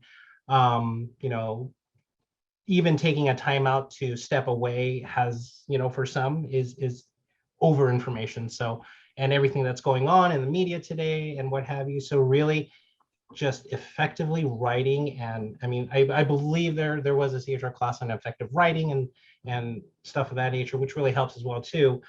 Again, it's keeping it short, concise, what your expectations are, if there are deadlines in it, and just really being mindful of the audience that's reading it.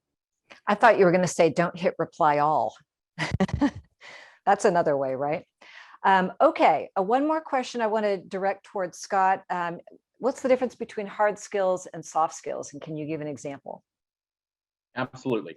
I typed the answer in because I was sensing we were running short on time. We are, but really, yeah.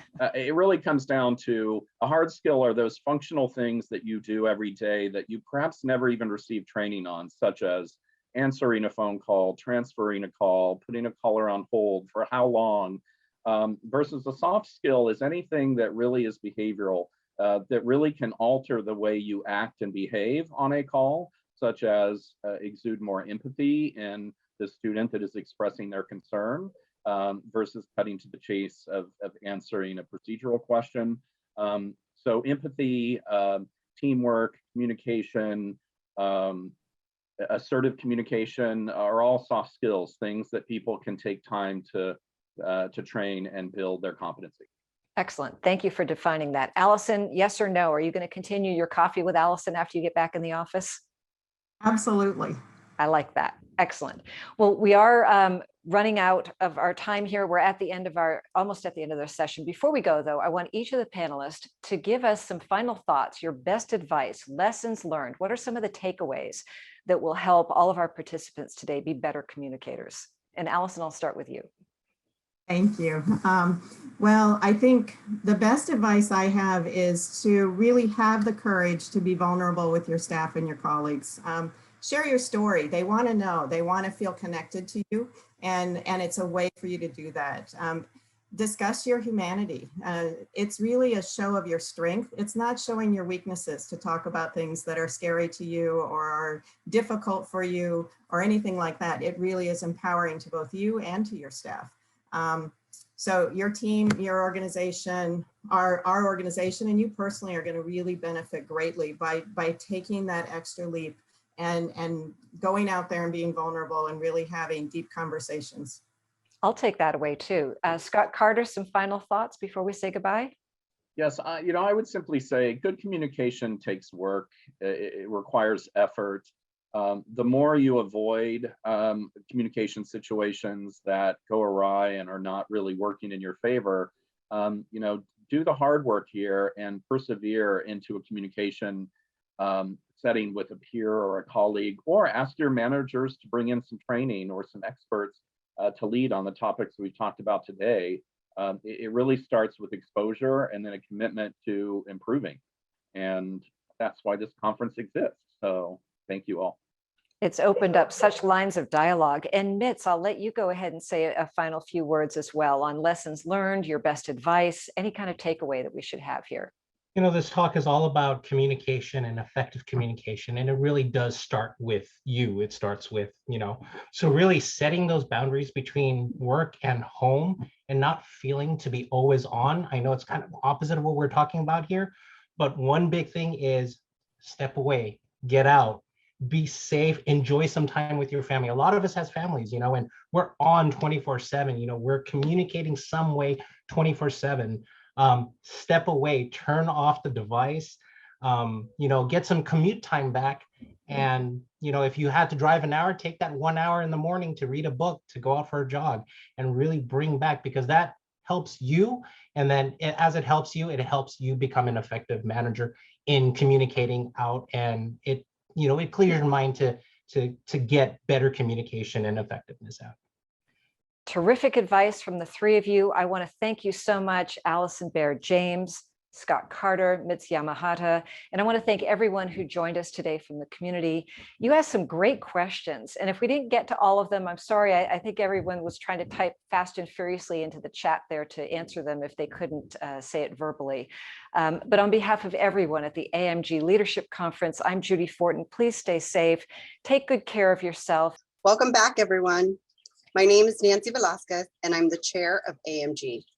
It's my pleasure to introduce Steve Yu, Chief Financial Officer and Assistant Dean for the UCLA School of Law, who will discuss career navigation. Steve is a lifelong Bruin, a professional public speaker, presenting for Navy SEALs, business leaders, and students. He's even emceed a TEDx event at UCLA. But the way Steve has navigated his career at UCLA is what might be most impressive. Please welcome our speaker, Steve Yu. Thank you, Nancy, and welcome all of you. Hopefully you can hear me. Hopefully we got the tech working. And again, welcome to all of you for joining this. You know, this section is about career navigation. And I think about, hey, there's 1,000 people from UCLA on this call now. But guess what? There are 25,000 staff and another 5,000 faculty who are here. So you already have a leg up, right? We all are compressed for time. We don't need another Zoom, but you've all taken this time to be here and to learn and to hear from other speakers. So hopefully this is a session that you'll enjoy and get something out of. When we talk about career navigation, there's so many things we could talk about. Resumes, interviewing, how to build your skills and networking and setting goals. And Ann Dela Cruz did a really good job of talking about a lot of those things and frameworks and strategies. But I'm not here to talk about that. There's plenty of articles, YouTube videos, webinars that you can learn about these things. I'm here to talk about my own journey at UCLA and the lessons I've learned, sometimes intentionally, sometimes unintentionally, that helped me to get to the position that I'm at now. And so take what resonates with you, what makes sense to you. And if it doesn't, that's okay. You know, just leave it. But maybe those seeds will be planted for some time in the future. And when you reflect on your own career, and when you're asked to give this talk in 10, 20 years from now, you'll see that some of these things were things that we talk about today. So specifically, I'm going to talk about how to engage yourself, how to engage your boss, and how to engage your network. Because ultimately, and you're hearing the theme in this, which is any organization, and even UCLA, is about the people. You know, I love being associated with UCLA in so many different ways. We're the #1 public university. First one to 100 national championships, an amazing UCLA health and med school and professional schools like the law school, business school, main campus, most applied to school. You know, UCLA's brand is even a lifestyle brand and has been on Fashion Week in Paris. So UCLA is this amazing place, this brand, this logo, this entity, but it is the people and all of you who make it what it is. Without the people and everything that everyone does, this wouldn't exist. So that's the framework: engaging yourself, your boss, and your network. All right, let's get started. There is a Q&A function. I'll be going back to the Q&A at the end. So if you have questions along the way, write them there and I'll try to get to as many of those as we can. But to begin, I'd like to just take a moment just as an origin story. My parents were immigrants from South Korea in the 60s. They moved to Bakersfield, Central California, to start a farm. And I'm the 4th of 6 kids. This is me, this little, people say I look the same. I'm not sure that I do. I think the stress and things has aged me. But, the reason I'm going this far back to the beginning is that the traits, the characteristics that I express now, I can go back and see that it was from back then as well. From hard work, working on a farm 6 days a week in the hot Central Valley sun is tough. The sense of family, 6 kids with grandparents and parents, like those values are being expressed today. And so it's kind of a cool thing to reflect back and think about that. So when you get the chance, if you've not done it yourself, I would suggest reflecting back to that and who you are today. In terms of my own history at UCLA, I was a student, got my bachelor's in econ in the early 90s. I had one job off campus and then came back to the campus at the law school. For context, I started as an AA2 step 1. I started at the very bottom in 1996. Along the way, I got my MBA through the fully employed MBA program, which is absolutely phenomenal, and happy to be part of the school and an alum there. Got that in 2003, and more recently promoted to CFO under my 7th dean, Jennifer Mnuchin, in 2017, 4 years ago. And so I give this just as context of my own career arc, what's happened along the way. It doesn't have quite as many pinpoints as Anne's talk did, and she's an example of how you can spend your entire career at UCLA. It is that big, it is that expansive, and it's that amazing. Let's see. So with that, we'll start off with the first section, how to engage yourself. And what do I mean by that? Like, you have to start with yourself first. My first wisdom point is to always be a student. Maybe that's pretty easy for most of us. We're on campus, we're around kids and students, undergrads, grad students, PhDs who are always learning. But I don't know that everyone always kind of realizes that philosophy is one that they live by. I try to do that. This is why I got my MBA part-time and continue to learn now. Even though I'm in the back half of my career, I continue to try to evolve and to learn and to keep sharp. And that's not just skills that you can bring to work, getting better at Excel and pivot tables or public speaking and those kinds of skills, but to be a student in any respect. That could be a sport, it could be a musical instrument, it could be a hobby. By learning, it's a certain vibe and energy you put out there that you're open to learning. I love this quote here, and you probably have read it while I was talking, which is, the master has failed more times than the student has tried. Let that sink in. The master has failed more times than the student has tried, right? And the master is always trying to go out and learn. And I've done martial arts. One of the things that I've done is I did martial arts for 6 years. I taught martial arts for a little bit. I also have, I've also can teach yoga. I did that. I got my certification a couple years ago. And the masters that I worked with are so humble because they can learn from anyone at any time and every student. And so there's a certain philosophy that goes with it to being so open-minded to always be learning. The second one here is just excellence in everything. Whether you're an AA2 or mid-manager or director level or a CFO or a vice chancellor, no matter where you are, it's to have to do your job with excellence.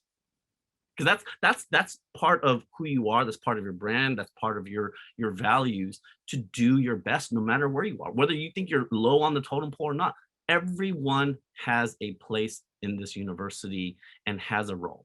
Maybe you're just earlier in your career versus late, like someone who's later, who's been around for a little while. But approaching it with that philosophy, right, makes you promotable. And so this is why it's so important as part of your own career navigation to do that, no matter where you are in the organization, no matter what your role is, volunteer or paid, to always do it with excellence. The third thing in terms of how to engage yourself is to think ahead. I love this quote, and this definitely worked for me, which is dress for the job you want, not the job you have. And maybe during COVID, it's different. Maybe you're just happy to get into like a reasonably nice shirt. Normally, if this was in person, I'd have a long sleeve with a nice tie on and slacks and nice shoes. And so for today, just in a nice little polo here. But I remember before I became CFO, 4 or 5 years, and actually influenced by one of my direct reports, to start dressing a little bit nicer, to start wearing a tie.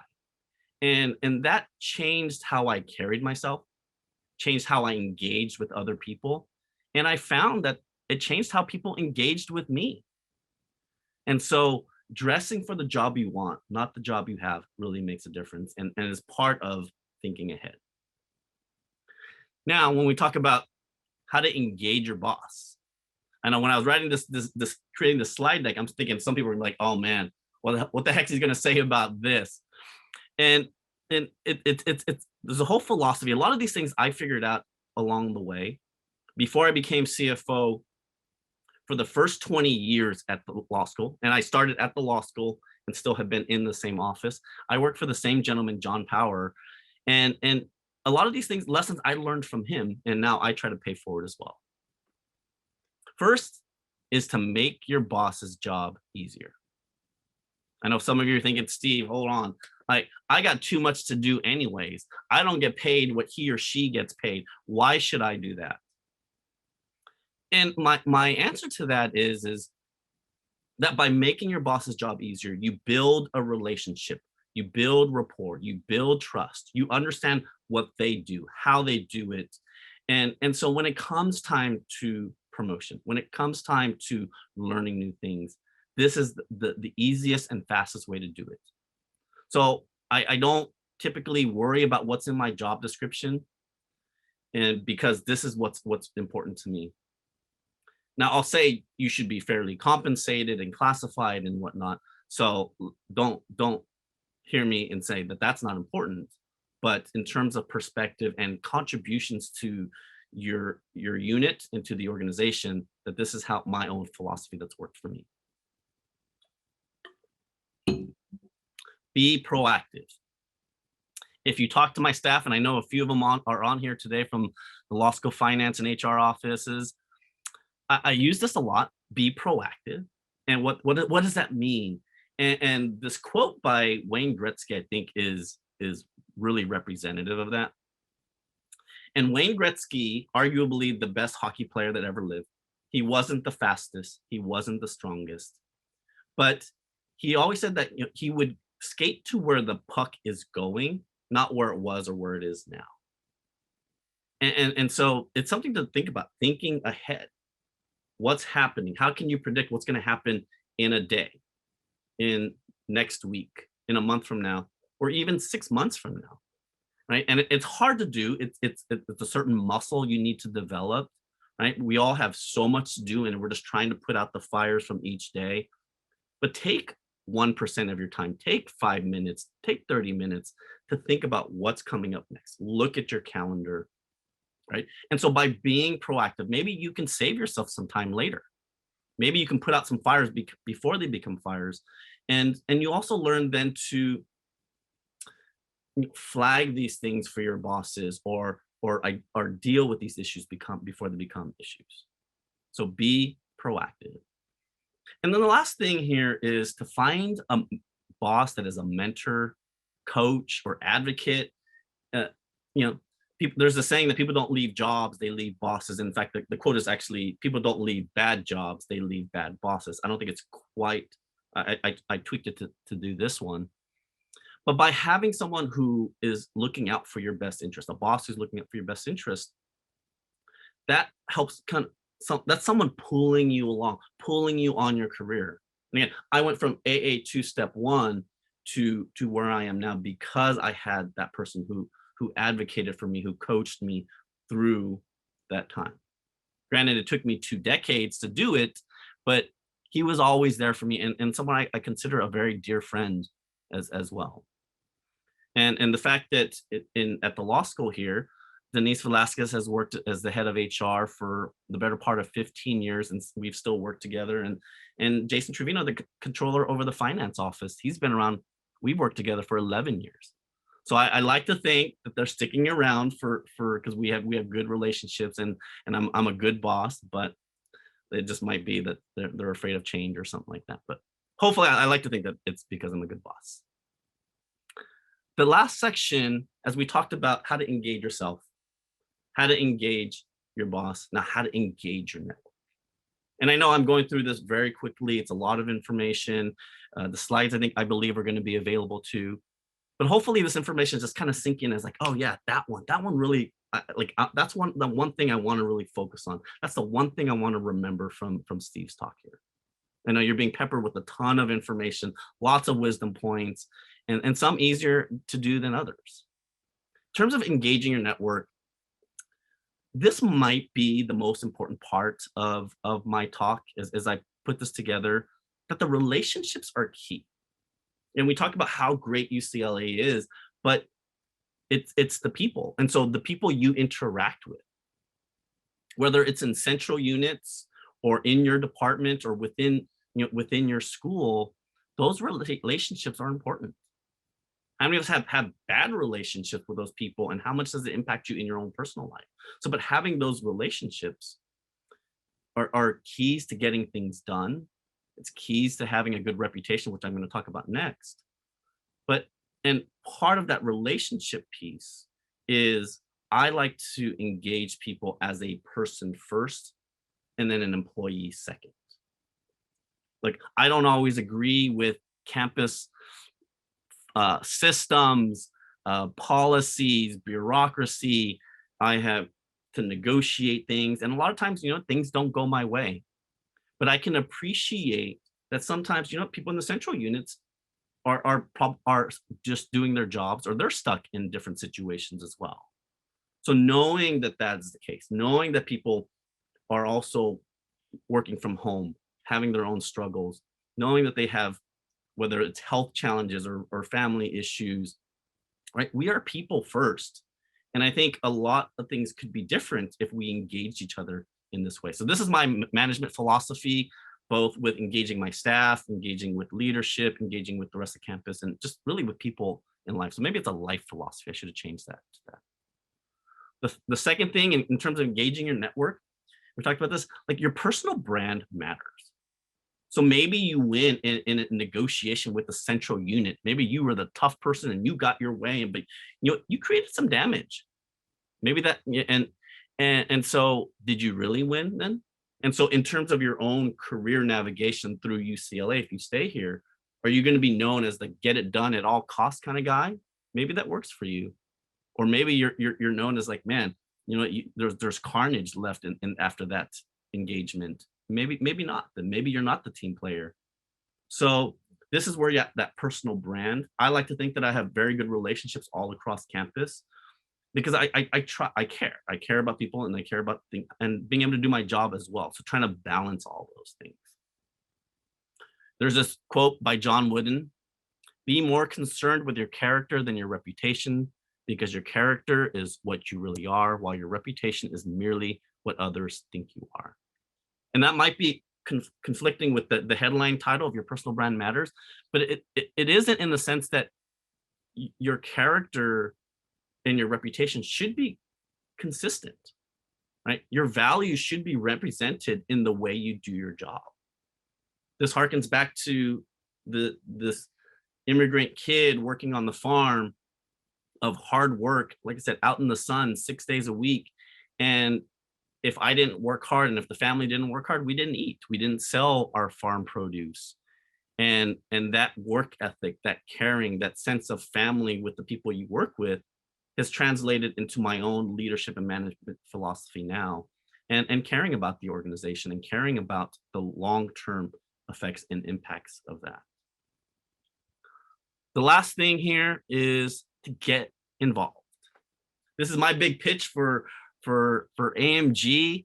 I could not tell you, and I don't even know fully, the amount of work that Sim and Brittany have put into this. Make sure you send them a thank you email, because it's a lot of work. They took really great care. We've been communicating for months. We have walked through the slides, how the tech works, everything.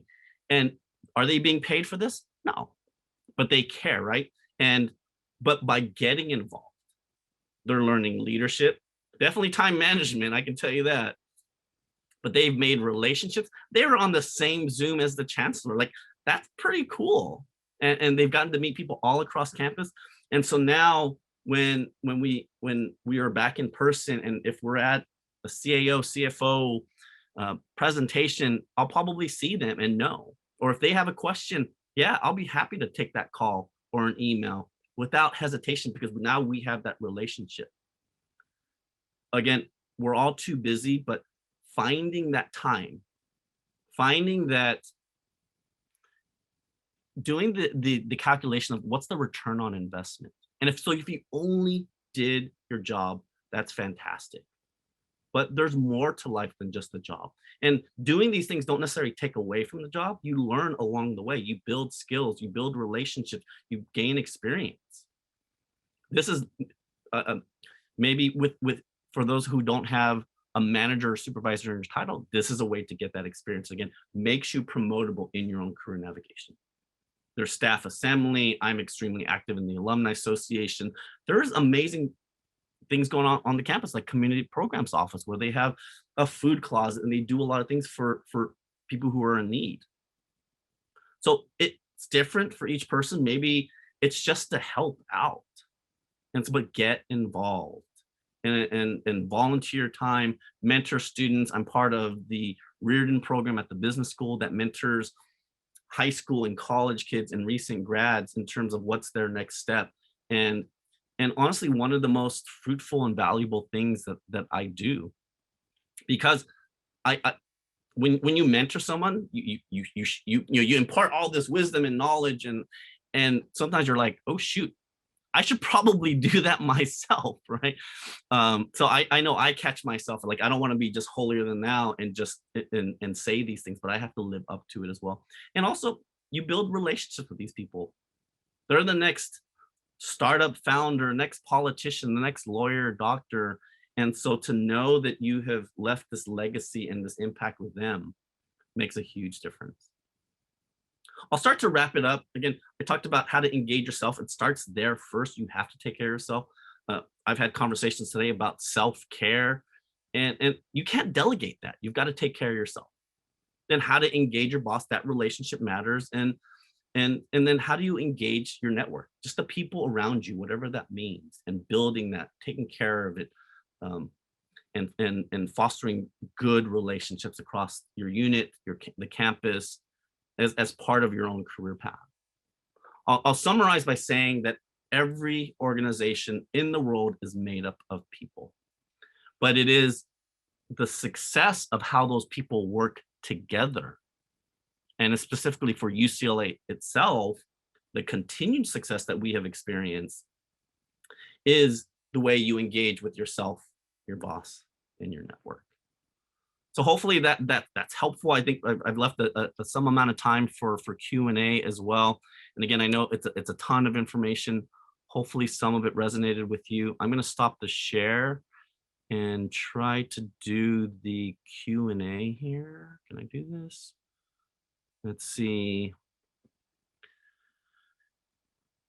Okay, so Tevin Tran talks about if you're not in a leadership position or if they don't have leadership experience, how do you break that cycle? That we talked about that, which is find somewhere else where you can get that. Again, it doesn't have to be paid. A lot of things that I've learned along the way is not from my paid job. That's a way to find a mentor too. We've heard about mentoring and the importance of mentoring, and so that's one way to do it too. Brenda, let's see. How has engaging your network been affected or perhaps thrived due to the pandemic? It's just changed. I think when I talk to people, it's given me some amount of space to be able to just kind of focus on myself too. I've had both successes and downfalls during the pandemic, and so those relationships, again, like I've been able to still be able to do some quick calls, and every once in a while I'll actually have a phone call, not a Zoom, and that's pretty cool. I forgot what that was like, but still having some attention to it. But I do want to say that you have to take care of yourself first. There are more sought out than others. You know what? I've done exercises on like what makes the best leaders, and you can throw out 50 different adjectives, and it's always all of them. Yes. And so Nohemi here, are there particular characteristics that are more sought out than others? I think being as much of who you are as you can, to be authentic. And I know that sounds corny, and I actually do mean it, right? I can't tell you, I want someone who, just as a silly example, I want someone who's funny and uplifting in the office. Well, if you're not funny, normally, then that, I mean, that you can't be that. You can't be unauthentically funny. You can try, and we know plenty of people who try to be funny and who are not. So yeah, trying to find what your strengths are, and everyone's different, and that's the beauty of it. There is no one good leader. You have those who are extroverts and big personalities, and the ones who are quiet and are introverts can be just as successful. So there is no one archetype that is a particular kind of leader. And I think that that's an important takeaway from all of this too, is there is no one specific thing. Let's see, Robin here, job descriptions, percentage, not duties. Duties don't change, just the volume. Panel suggests to address this type of issue in compensation. That's a tough one when there's a portfolio change, either in volume, in duties. Work with your HR office. I mean, and it's important to try to keep that up to date, I guess, to a degree. This was just my own philosophy in terms of, I didn't mean to say that job descriptions don't matter completely, but in a philosophical sense, the way you engage your work is what I was trying to say there. Let's see here. Joe, what was the biggest challenge you've encountered in your career, and how did you overcome it? I think the biggest challenges has been transitioning to new positions. Like being CFO is a very different role than a controller. I was controller before. And so knowing what that's like, but having a mentor who helps guide you.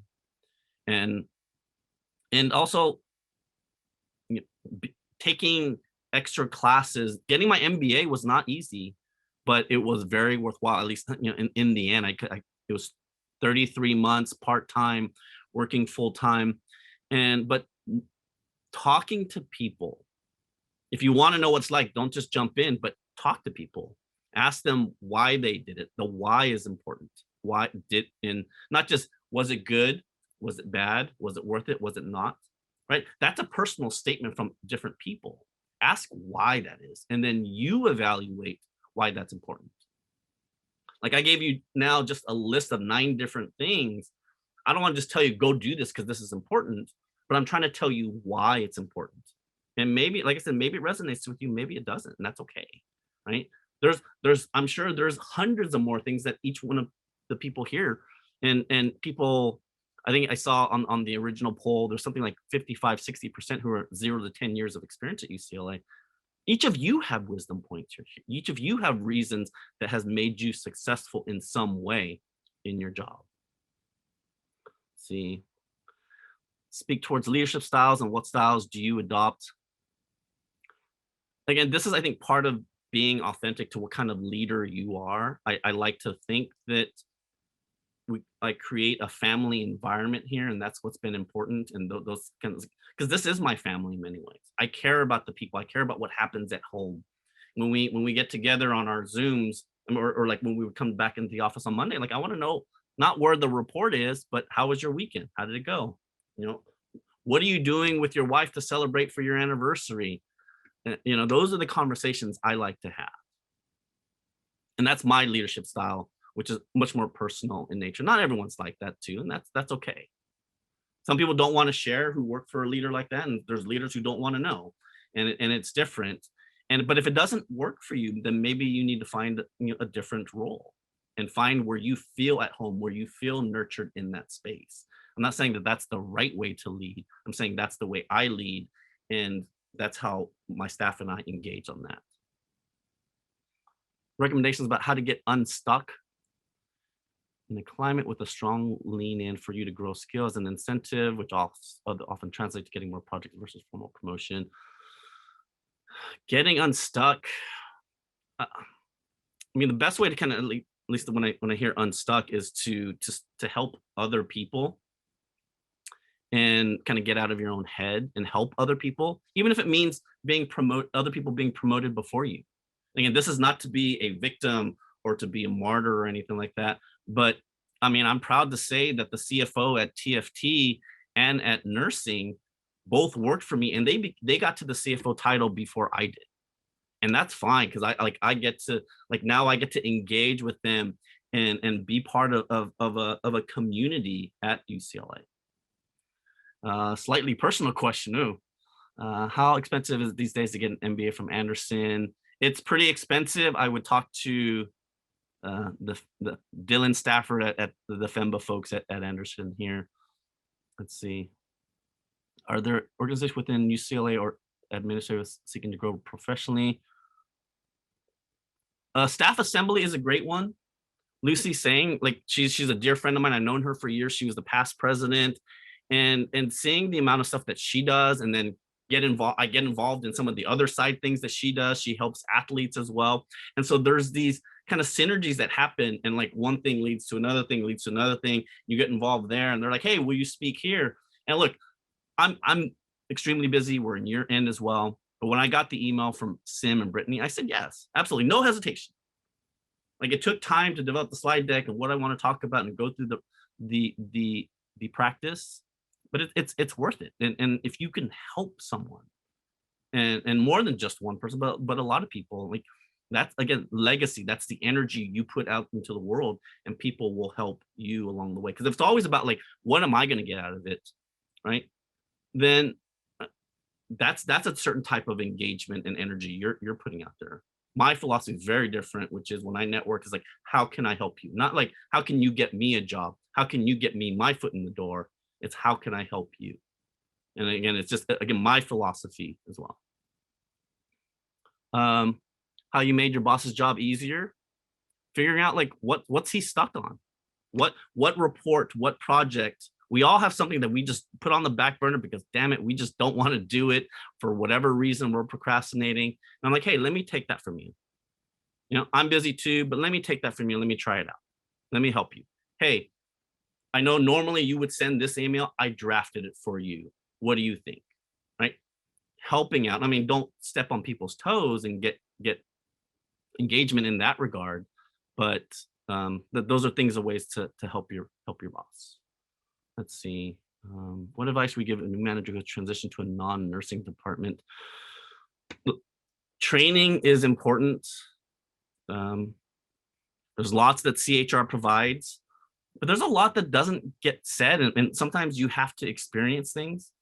There are setbacks in your career, in your life. You make a bad decisions. I make decisions all the time that I was like, ooh, didn't fully think that through, but it's okay. Most of these are not fatal, right? Unless you're in the health system, then there's a very different conversation there. But so that trying to get past trying to be perfect itself, and I'm a perfectionist for sure. I am that straight A student who wanted to be first in the class, and it's been hard, but through my own personal development. So I do a lot of meditation now. I do a lot of yoga. I do yoga every day. I've learned to set that ego aside as much as I can, right? And we all have some ego and like trying to cater to the ego. But when you put that aside, again, you know, maybe someone said something to you, and I do feel like there's a lot of people who are tense these days. It's been rough. It's been a rough year. Let's name that. And so, but trying to see it from their perspective, what are they dealing with? And not that you should be a punching bag, right? But maybe it changes it. Maybe you're like, hey, are you okay? How can I help? What's going on? Do you want to have a conversation? Kevin, if someone struggles with self-coaching to improve their tone, how they sound when they speak to other employees. Ooh, that's a good question about professional training for speaking offered by UCLA. It's a good question. I mean, maybe even just talk to some of your coworkers. Maybe they can have a candid conversation with you. How do you manage working with a negative boss, micromanages everything? That's a hard one, Suni. Hard question about a micromanaging boss. Look, some people's styles are their styles. Maybe you can help with that. Maybe you can have a conversation. Maybe you can try to manage or lead up as well. But you also have to give them the space to be that themselves. And if that's how they want to do it, and that's how, when they're comfortable. Again, maybe you just need to find a different environment and different culture where you feel like you thrive in. Some people like it, some people don't. And that's okay, right? I mean, none of us are stuck. None of us. We all have control. And so live your life and make those decisions that you need to make that work for you. Okay, I think I'm at time here. Thank you, everyone. I love UCLA, as you can tell. I'm so honored to be here. Sim, Brittany, I'm gonna just blast it until the end of my days, until I retire from here. You both are amazing. I am so honored to get to work with you. It is my honor to work with you. Aww. Thank you, Steve. This has been such a great session. I think everybody in our chat will agree. This was really great. Thank you for sharing this with us today, Steve. I know I took so many chats. I have lots of notes and I saved all of your quotes. So I'm pasting those up along with the rest of the audience. I think that there's a consensus here that they want to get the information to your class that you teach. We're all signing up. Sounds good. Sounds good. Thank you. All right. So we've been so fortunate to have you and all of our amazing speakers sharing advice with these incredible words of wisdom. We're going to take a break before our final session of the day, which will focus on resources for professional development. Speaking of resources, check out our website for a list of campus discounts, Zoom wallpaper downloads, upcoming events, and more. We promise you won't want to miss this session. See you back here, 3:30. Before we begin our final session for the day, I want to remind you that tomorrow's program will feature a keynote address from Vice Chancellor of Equity, Diversity, and Inclusion, Anna Spain-Bradley. We're really excited about that. We're also going to have a panel discussion on diversity, a session about succession planning, and finally, we've got an interactive networking session planned. That's all tomorrow, Thursday, May 20th, beginning at 1 p.m. And as a reminder, you will use the same link that you accessed today's event as tomorrow. With that, I'm going to introduce AMG Conference Committee member Brenda Graciano. Hey, Brenda. Thank you, Sam. Now let's kick off our next session, Resources for Professional Development. It's my pleasure to introduce our moderator for this session, Caroline Kong, who is the instructional designer and technologist at the Center of the Advancement of Teaching, also known as CAT. She has been with UCLA for 15 years. Please join me in welcoming our moderator, Caroline Kong. Thank you, Brenda, for the introductions. And I want to thank Brittany and Sim for inviting me to speak today. So let me first read the introductions to our other panels for today's session. I'd like to introduce Albert Alcacera, who is the Technology Director and Technology Director for UCLA's Architecture and Urban Design. He's a Bruin alum, and he has gained institutional IT knowledge through various roles that he has held in the past 15 years here at UCLA. Hey, Albert. Next, I'd like to introduce Regina Mathis, who is the lead manager of learning and organizational development for the UCLA's Campus Human Resources Training and Development. She's been with UCLA for 14 years. Thank you so much for being here today, Regina. And lastly, I want to introduce Katrin Kaler. Katrin is the Director of Human Resources for UCLA Extensions. She is a native of Germany, but has been here at UCLA for 6 years. Thank you as well for being here. So to kick off this panel, I was asked to kind of talk about resources and things that we do for remote work. And before I do that, because I was curious about those discounts that Sim had talked about just before this panel started, I clicked on the link and I saw, oh my gosh, they included the Center for the Advancement of Teaching's resources. So if you're interested in any kind of workshops or events that we have, they are going to be focused for faculty and TAs talking about how to teach remotely or just teaching in general using educational technology tools and strategies. I advise you to check it out. It's just above those discount codes, so you can't miss it. But the one thing I want to talk about is those Learn at Lunches that we have. So this is really interesting. We invite faculty, TA, staff, anybody to come join our Learn at Lunches to kind of talk about and brainstorm sort of teaching strategies and teaching activities that we have. It's a place to kind of learn new resources, but to kind of ask those questions. Why would I be using it? What are the purpose of using it? What I love about using it? And it's a rich way of being able to have that wonderful dialogue.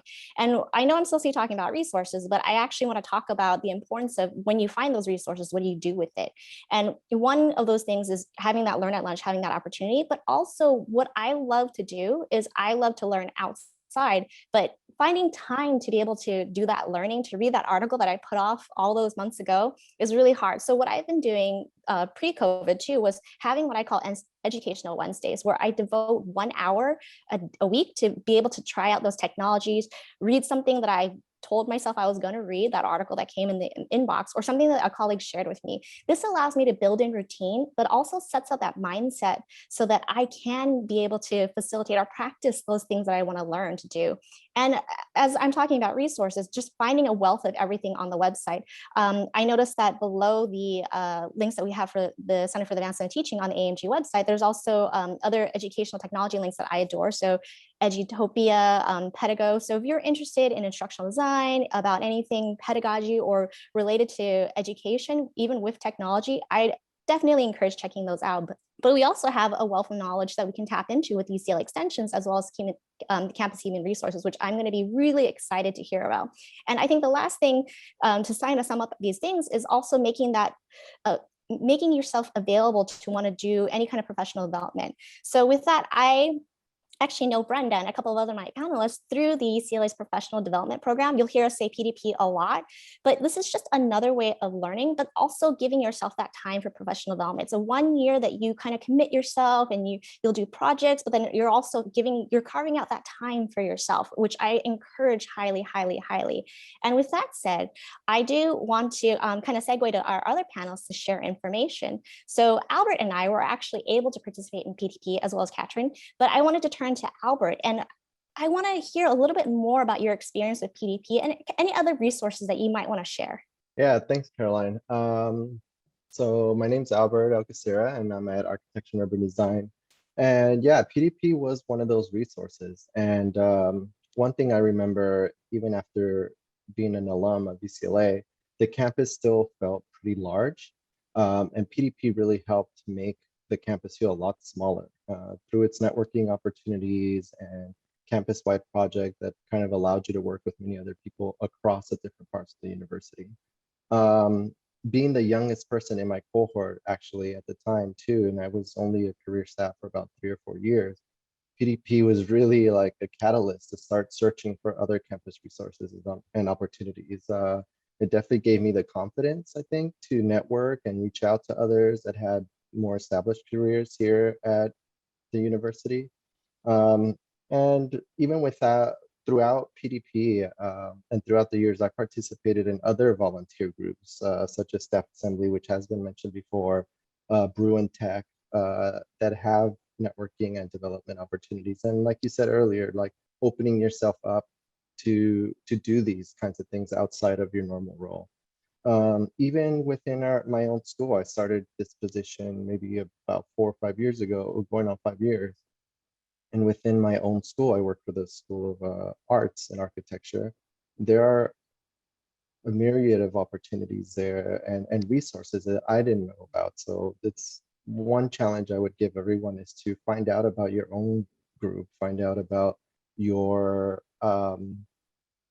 colleagues groups, right? Ask them about what's going on in their school. There's many resources within your own school or your own department that you might not even know about. For example, within our school, there are many departments that offer great resources like the Fowler Museum. They fall under the arts. There are art showcases, performing arts events where, yes, they may seem extracurricular maybe, but these are the types of events that your colleagues go to, or someone that you maybe have heard their name and you end up seeing them there. And those are all really good opportunities outside of what you normally do that can really help your professional development. For example, even within my own department, which I didn't know about, we have a lecture series that's available to the campus community where you can come learn about interesting topics like architecture, urban planning, design, technology. We have a couple of symposium over at our Culver City location, where our 4 studios dedicate their student research to technology, mobility, urban strategy, and entertainment. So they sort of blend the digital and the real worlds through their work in artificial intelligence and virtual reality.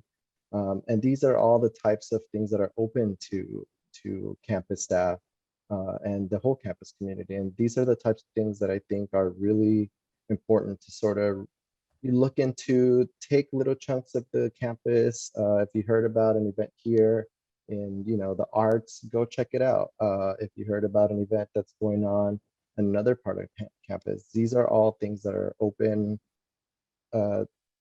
opportunities that you may not even be aware of. Awesome. Thanks for sharing that. I know we looked at it during our run through. That image is still really beautiful to look at. And thank you so much for sharing that experience. I'm going to bounce it over to Regina now because Albert and I talked about PDP. I'm curious, and please share if there are any other resources for staff through the Campus Human Resources. Yes, we have a huge number of resources that we offer through Campus Human Resources Learning and Organizational Department. I would say our vision is actually to empower success, and we do this in any number of ways. I was excited to hear you and Albert talk about PDP and how highly you think of that program. It's been around for 25 years. In addition to that cohort-based program, we have the Staff Enrichment Program that's been around for 40 years, as well as the Management Enrichment Program, which is probably about 5 years old right now. And those are for early career staff and middle managers respectively, as well as the 4-part UC Management Development Program. We also offer a supervisory certificate series, as well as a management development certificate series. Both of those are facilitator-led sessions. Everything is virtual right now due to the pandemic. And in addition, current and aspiring managers can obtain the UC People Management Certificate through a series of e-courses. So there really are a number of avenues that you can explore moving into leadership in the organization. In addition, in this last year, maybe just the year before, we launched a 3-part series. One was for presentation skills, and the other was on project management. And these, both of these series allow participants to receive badges after they demonstrate acumen in these topics. Because what we found in this particular environment, we have a lot of very achievement-oriented individuals. So certificates and badges really get people excited, but we also want to make sure that you can use the skills. Finally, this last year, we launched the Timeless Skills series as part of the Chancellor's Creative Work Continuity Initiative. Another part of that, in addition to the Timeless Skills series, which are open to all employees, and there's no fee for those sessions, we partnered with Unix on 2 initiatives. One is something called a Success Academy series, and the other was a computer literacy series. And both of these were to help staff during this past challenging year, in particular, those who were impacted by the pandemic. So there are really just a load of opportunities that are available to you. And I will also mention that in terms of empowering success, one of the things that we do in learning and organizational development is offer some individual coaching. So that's the kind of thing where you can reach out to us and we'll have some, I don't know how many people are in this conference though, as I hope it's not 1,000 calls, but we do offer coaching and just help folks start to explore what they would like to pursue. And I'll throw in one last plug for My UC Career. If you haven't done a search for that on the web, and it's a website that you can go into that can help you also explore and ask yourself some questions about where you want to grow, how you would like to develop, and to help you build towards interviewing and prepping for those opportunities, or even being more effective where you are. So those are a few things I wanted to mention to you. Awesome. Thank you so much, Regina. I had no idea the Success Academy, as well as the computer literacy program, which is perfect because now I can segue to Katrin to talk a little bit more about how Unix can help faculty and staff with their own development, maybe to talk a little bit more. And then Regina, actually, if you don't mind, could you in the Q&A drop a link to the information about the project management? So Katrin, can you talk a little bit more about how Unix can help faculty and staff with their own development? Yes, of course, I'm happy to. Hi, everybody. For those of you who aren't familiar with UCLA Extension, let me just describe in a few sentences who we are and what we do.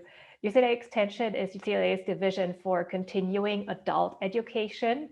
And we are really looking to make quality education at UCLA quality level accessible to a broader audience, including really many of us as UCLA staff and faculty on campus. And it couldn't be more timely. You know, just yesterday we had our monthly staff town hall, and we had a very special guest. We had Chancellor Block there, who spoke to us about how he feels that UCLA Extension is really relevant and has really a big role to play now and in the future for the development, professional development of our campus staff. We're actually one of the largest continuing higher ed programs in the country. And fun fact, we were founded in 1917, which is 2 years prior to UCLA. So we have been there before all of you were. Kidding. We offer certificates and professional development programs in 15 areas that includes really a broad array of different subject areas like business management and legal programs. We have arts and entertainment, but also engineering and digital tech. Everyone who has an appointment as UCLA staff or faculty over 50% is eligible for 25% off of our classes. But there's also a lot of resources that are accessible to you free of charge. We have some really interesting initiatives that started during the pandemic, where we all experienced ourselves how the way we work and the way we learn really changed, right? So UCLA Extension in our desire to make UCLA more accessible, we started an initiative that's called UCLA X Open, which offers a broad variety of professional and personal development seminars online at no cost. And any of you is really more than welcome to sign up and participate. I have done so myself, and I can say that they're really interesting and a wonderful resource. Something that has just been announced a couple of days ago, fresh off the press, you can go to our website, uclaextension.edu, is an initiative that's called UCLA X Online. We're launching this fall. Right now, we're working on 11 certificates that are going to be fully online, including some of our most important ones, like, for example, the HR certificate, project management, or an accounting certificate. Again, catering to the rapidly changing landscape of continuing higher ed and really understanding the way how we changed our lifestyle, how we learn differently, how we live differently these days. If you like, I can also speak a little bit about my own experience as a UCLA Extension graduate. So I'm not just telling you all of these programs because I work there, but I've also taken them. I graduated from UCLA Extension's General Business certificate program in 2014, and it had a big impact on my own career. I came from Germany in 2012, and I was looking to really establish myself and grow my career in the United States. And UCLA Extension helped me to develop professionally at UCLA as a staff member, but also really the knowledge and skills that I have learned. I still have a few folders from my UNEX instructors on my shelf right there that I pull out on occasion. And what the difference is to many other programs out there is that we truly work with people who have lived experience. So if you're looking to get your career to the next level, you have the opportunity to be with a VP level person in a room or on Zoom these days. And you can really pick their brain. They're very accessible, very supportive as instructors to help their students grow and develop their careers. And I think that is quite a unique experience. They're not the same as campus faculty. They have long careers, mostly in the private sector, and they can draw from their own experience. And that is something that truly impressed me as a student. And I'm just happy to relay this resource and recommend it to all of you. That's awesome to hear your own experiences too, because it's something to be said about finding time to carve for yourself, but realizing how much you can actualize it. And I'm hoping that maybe the panel can help me answer some of these questions, but there's one that came in from Catherine who asked, is there a funding resource available for external professional conference opportunities that staff may request if their home department is unable to fund the event? I'm in Campus Human Resources. I'm not aware of any general fund such as that. The various departments individually have to manage their own budgets, and hopefully they can support as much of that type of external development as possible. But Staff Assembly, I know, has the scholarships that they offer yearly, as well as Bruin Tech. And actually, while we're on that, Regina, I was wondering, we have these resources that are available on campus, but one question that I've been wondering personally, because it's my own personal question, is now that we have finished something like PDP, is there something that we should do next? And can you speak a little bit more about sort of experiences that you've heard? I was thinking about that as you were talking about PDP. The short answer is, once you're done with PDP, what you really want to do is your job and take a moment to breathe, right? Because it's a heavy lift. It's a very, very involved program. So more than anything, I think when you've gone through any type of development experience or something as robust as PDP, consider how you can use the skills and knowledge and network that you've developed to make an even greater impact in your current job, and also to begin to leverage that by expanding your skills or knowledge or network so that you can nab the next opportunity. Because investments has been made, and now it's time in some ways to continue to pay that back where you are, but that doesn't mean you can't start planning your escape route. So as much as trainers or facilitators or program managers love having you in our workshops and programs, that's fun for us. Our real goal is for you to be able to use what you've gained through the programs and the workshops that you participate in. So I heard just before I came on board, Stephen Yu was talking in the last presentation. Please take advantage of the on-the-job learning opportunities and projects and plans, as Alberto was talking about in his department, so that you can position yourself for future success. That said, I'll say if you're into structured learning experiences, revisit the laundry list that I just shared a minute ago.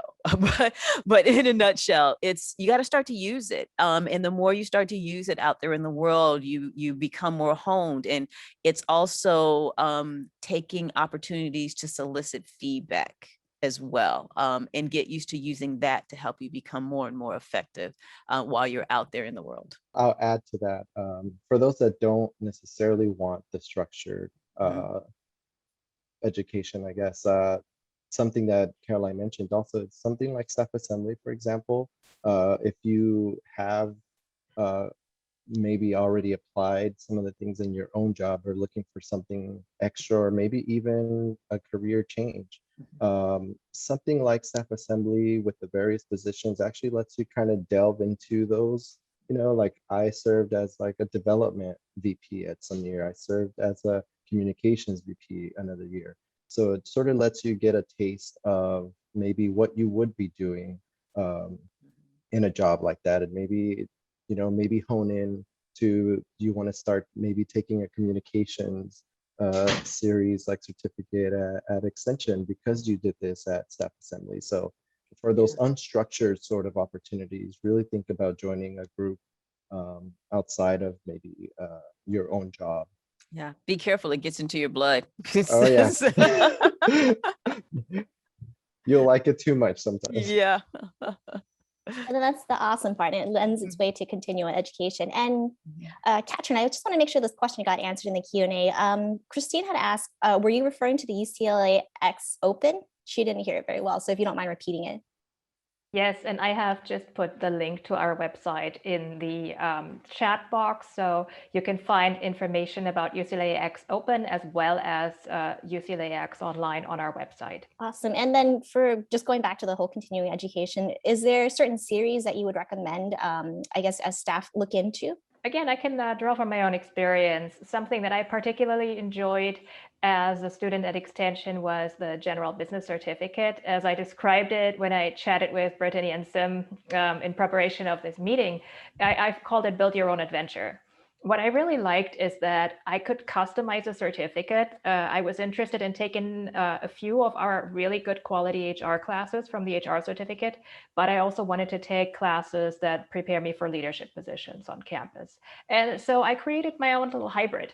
I took the General Business Certificate with a concentration in leadership, took all the HR classes that I was interested in, didn't take the ones I didn't want to take, and I got the certificate that I wanted. Awesome. And we are quickly finishing this panel very fast. With that, I was asked to wrap up, and I want to ask the panelists just really quickly for your final thoughts. I'm going to start first. I'll bounce it around so it makes it a little bit easier for the group. But my final thought is make time for yourself. I'm going to kick it over to Regina. Oh, man. Pass. All right, Katrin. I want to go back to what one of our colleagues said. I think it was you, Caroline, right? Make time in your calendar for your own professional development. I'm right there with you. I had my Learning Mondays where I blocked a little bit of time. Also make time to think. Sometimes we're just acting, right? We can't even keep up. So block out time where you don't have meetings, where you can truly, step back and think about what you're working on. Think and learn. And those are priorities. And Yeah, I think that we have a plethora of resources. We are spoiled at UCLA with all of the resources that we have to develop ourselves and to develop really rich, long careers in this environment. And Regina and her team, as well as our team, work hand in hand. People like Albert, myself, pretty much all of us on this panel here, we benefit from the various wonderful things that we can do at UCLA. And yeah, I'm going to colleagues, piggyback off jump that. in. Yeah, Albert, I'm going to please do. piggyback off that for sure and say that do block out that time because it's really important, especially right now we're just in front of screens all day long. But block out that time. You're going to get a wealth of information from this conference, and I'm sure you have like a laundry list of links. Block out some time either every week or every day or however much you can spare and really go through each of the links, check it out. You know, it's sort of like investing in yourself, and investing in your own well-being, clearing your mind, and that really helps your development a lot more than you think. I'll just close by saying, do things that make you smile. Love it. Thank you, Albert, Regina, and Katrin for joining us and sharing your thoughts, having this conversation, which was really casual. And thank you, audience, for spending the time and listening to us as we kind of share our experiences. With that, I'd like to hand it back to Sim and Brittany. Thank you, Caroline. Wow. So that was just day one, folks. Day two is coming tomorrow. We want to say thank you to all of our panelists and our speakers for sharing your wisdom with us today. Before we end for the day, I want to remind you that tomorrow we're going to release a brief survey about our event. And when you complete it, you'll be entered to win some cool prizes. Brittany, tell them what they'll win. Right? Who's going to say it for me? You're muted. Well, thank you so much. Yes, please do. And by participating in the conference and completing our survey, you're going to be entered to win one of many $25 gift cards. So that's in addition to one of our grand prize winnings, which would be a free UCLA extension course. So thank you to our university extension group who have provided us with that, as well as our sponsors for this event, Campus Human Resources. And the winners will be announced on our website following the conference. So be sure to share your thoughts with us. Now, tomorrow we are going to focus on a few more aspects of career development, including diversity, succession planning, and networking.